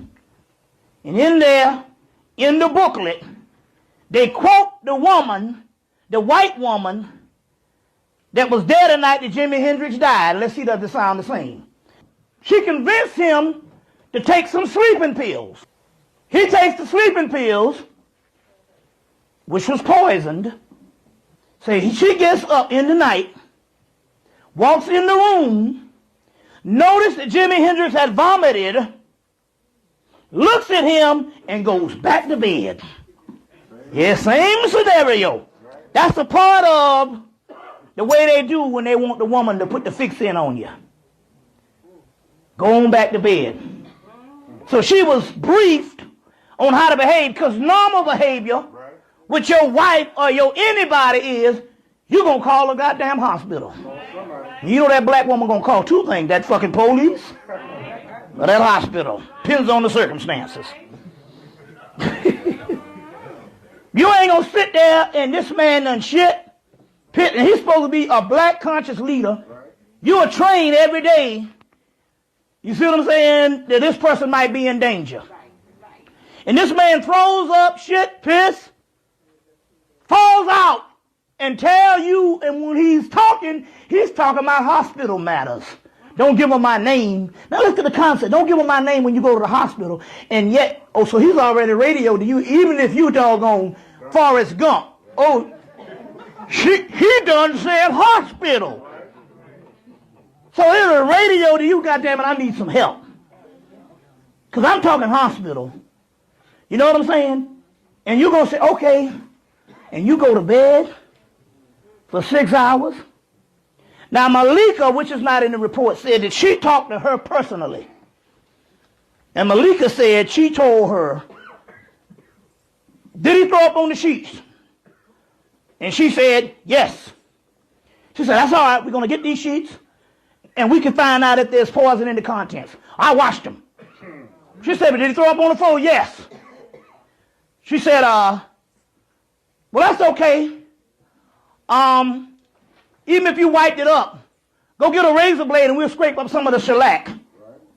Well, I mopped it up. See what I'm saying? Somebody covering the tracks. You see what I'm saying? Then this cat, now my point here is this here. Then we hear this woman marries a preacher down in Atlanta, but we also got reports, wasn't it her father was a Boule member? A Boule member?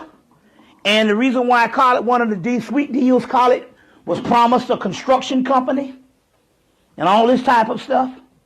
It's just very interesting to say this woman traveled extensively with the Jews and the shoe stores and stuff like that.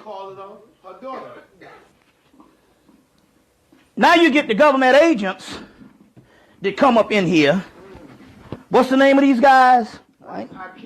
Aki, Eric Muhammad.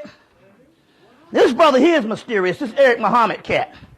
Now this is the guy that was caught taking pictures of Khallid at the gravesite. No, not the gravesite, but when they was flying the casket in. Right. Newark Airport. He's out there. No shit, this nigga official. Who the hell gonna go out to the airport? Now, this is mysterious. Now this is the guy that was caught taking pictures of Khallid.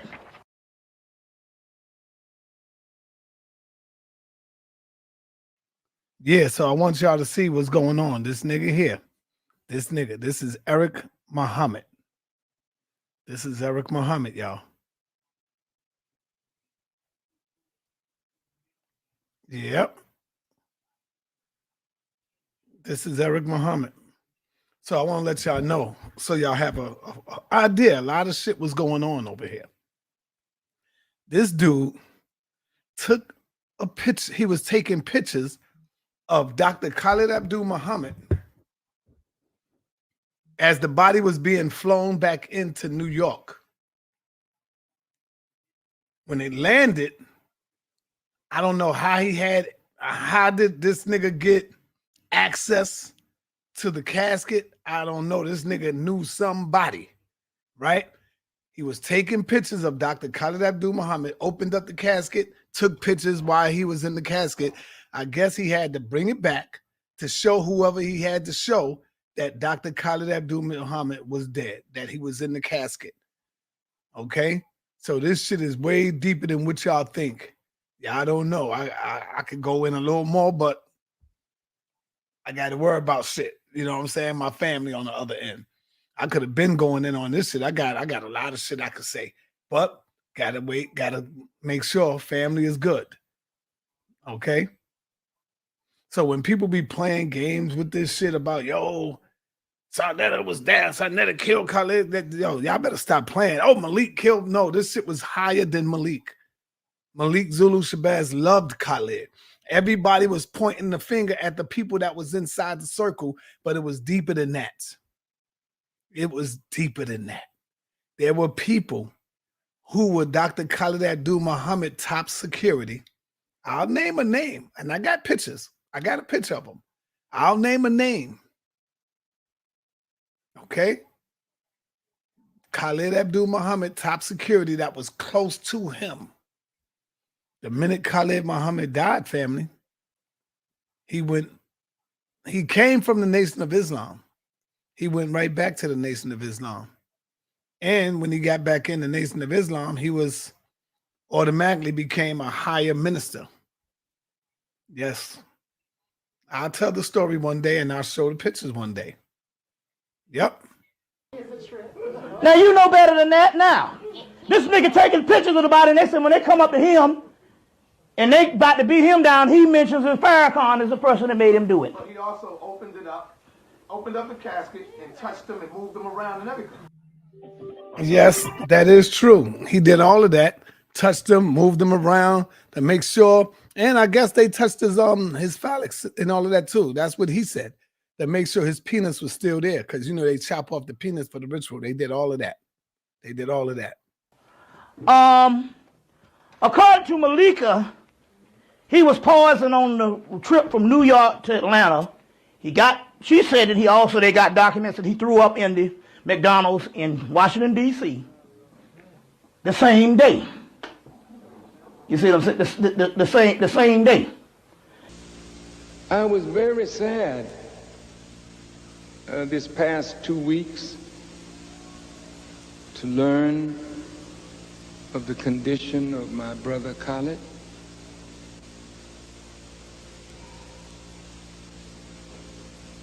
It hurt me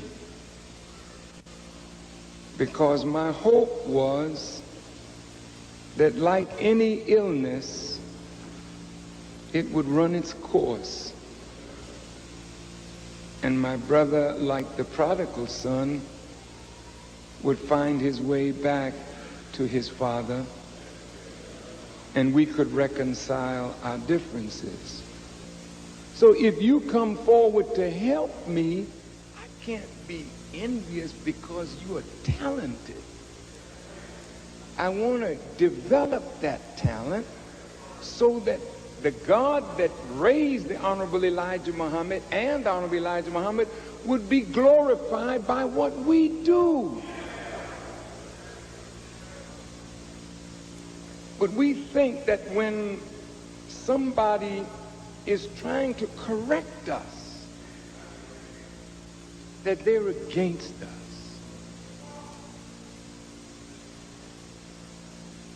So the last time I saw my brother, we were in the airport, and it was before my death experience. I was on my way to the gate, and there was Brother Khallid at the gate. And when we saw each other, we embraced, and Brother Khallid started to cry. You don't come to Islam to be your own man. You do that in the street. When you come to Islam, you come to submit to the will of God, that he may make you into a God, or make you yourself. Underneath the harshness of Khallid, he was a very sensitive and tender person. Those of us who really know him know that his brashness was a front to cover the real tenderness of a man that he was afraid to show, because people take advantage of you when it appears that you're meek or tender. That was a feminine side of Khallid that he hated. But it was a beautiful side of him to give balance to the warrior spirit. Somebody delivered a tape to my son nearly a year ago on one of Brother Khalid's speeches. And during the year, I would ask my son, did you get a chance to listen? He said, Dad, I can't find the tape. Tuesday, this coming Tuesday will be 3 weeks ago, I had the laborers out at the farm to discuss Saviours Day, and I called my son back and I asked him, have you heard anything about Brother Khallid? Little did I know that at that very time that I was asking about him, he was suffering that aneurysm in Atlanta, Georgia. My son went home and found the tape that night, and he played it. And Brother Khallid had gone all the way out. Dr. Khallid had 30 plus years as a Nation of Islam minister, held every leadership position except the head spot.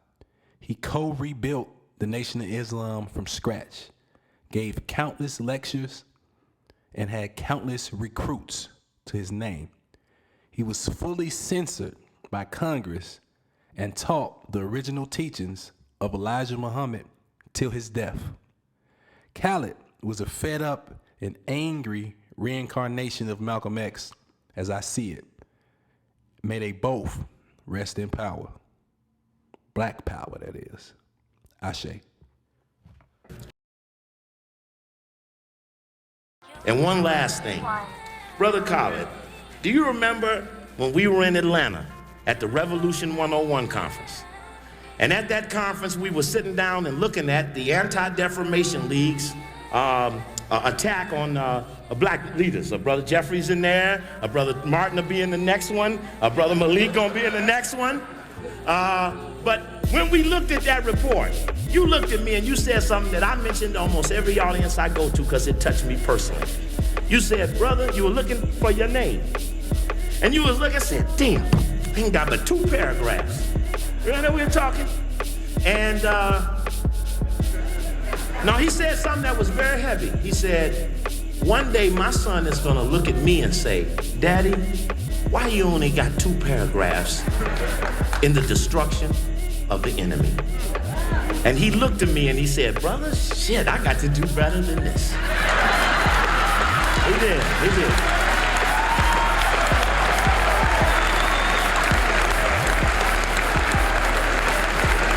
Well, brother, I know that Brother Malik and Brother Martin and Brother Jeffries and you too, Brother Khallid, you have made your sons and your daughters proud. You have earned your spurs against the enemy. Thank you.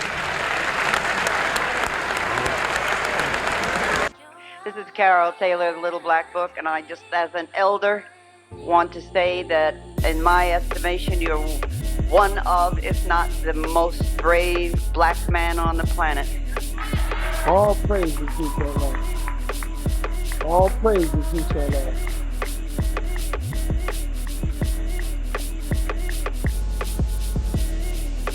Brother Khallid was a beautiful black stallion. I don't want you to applaud. But he was a stallion that did not want a bit in his mouth, nor a saddle on his back, or a bridle on him.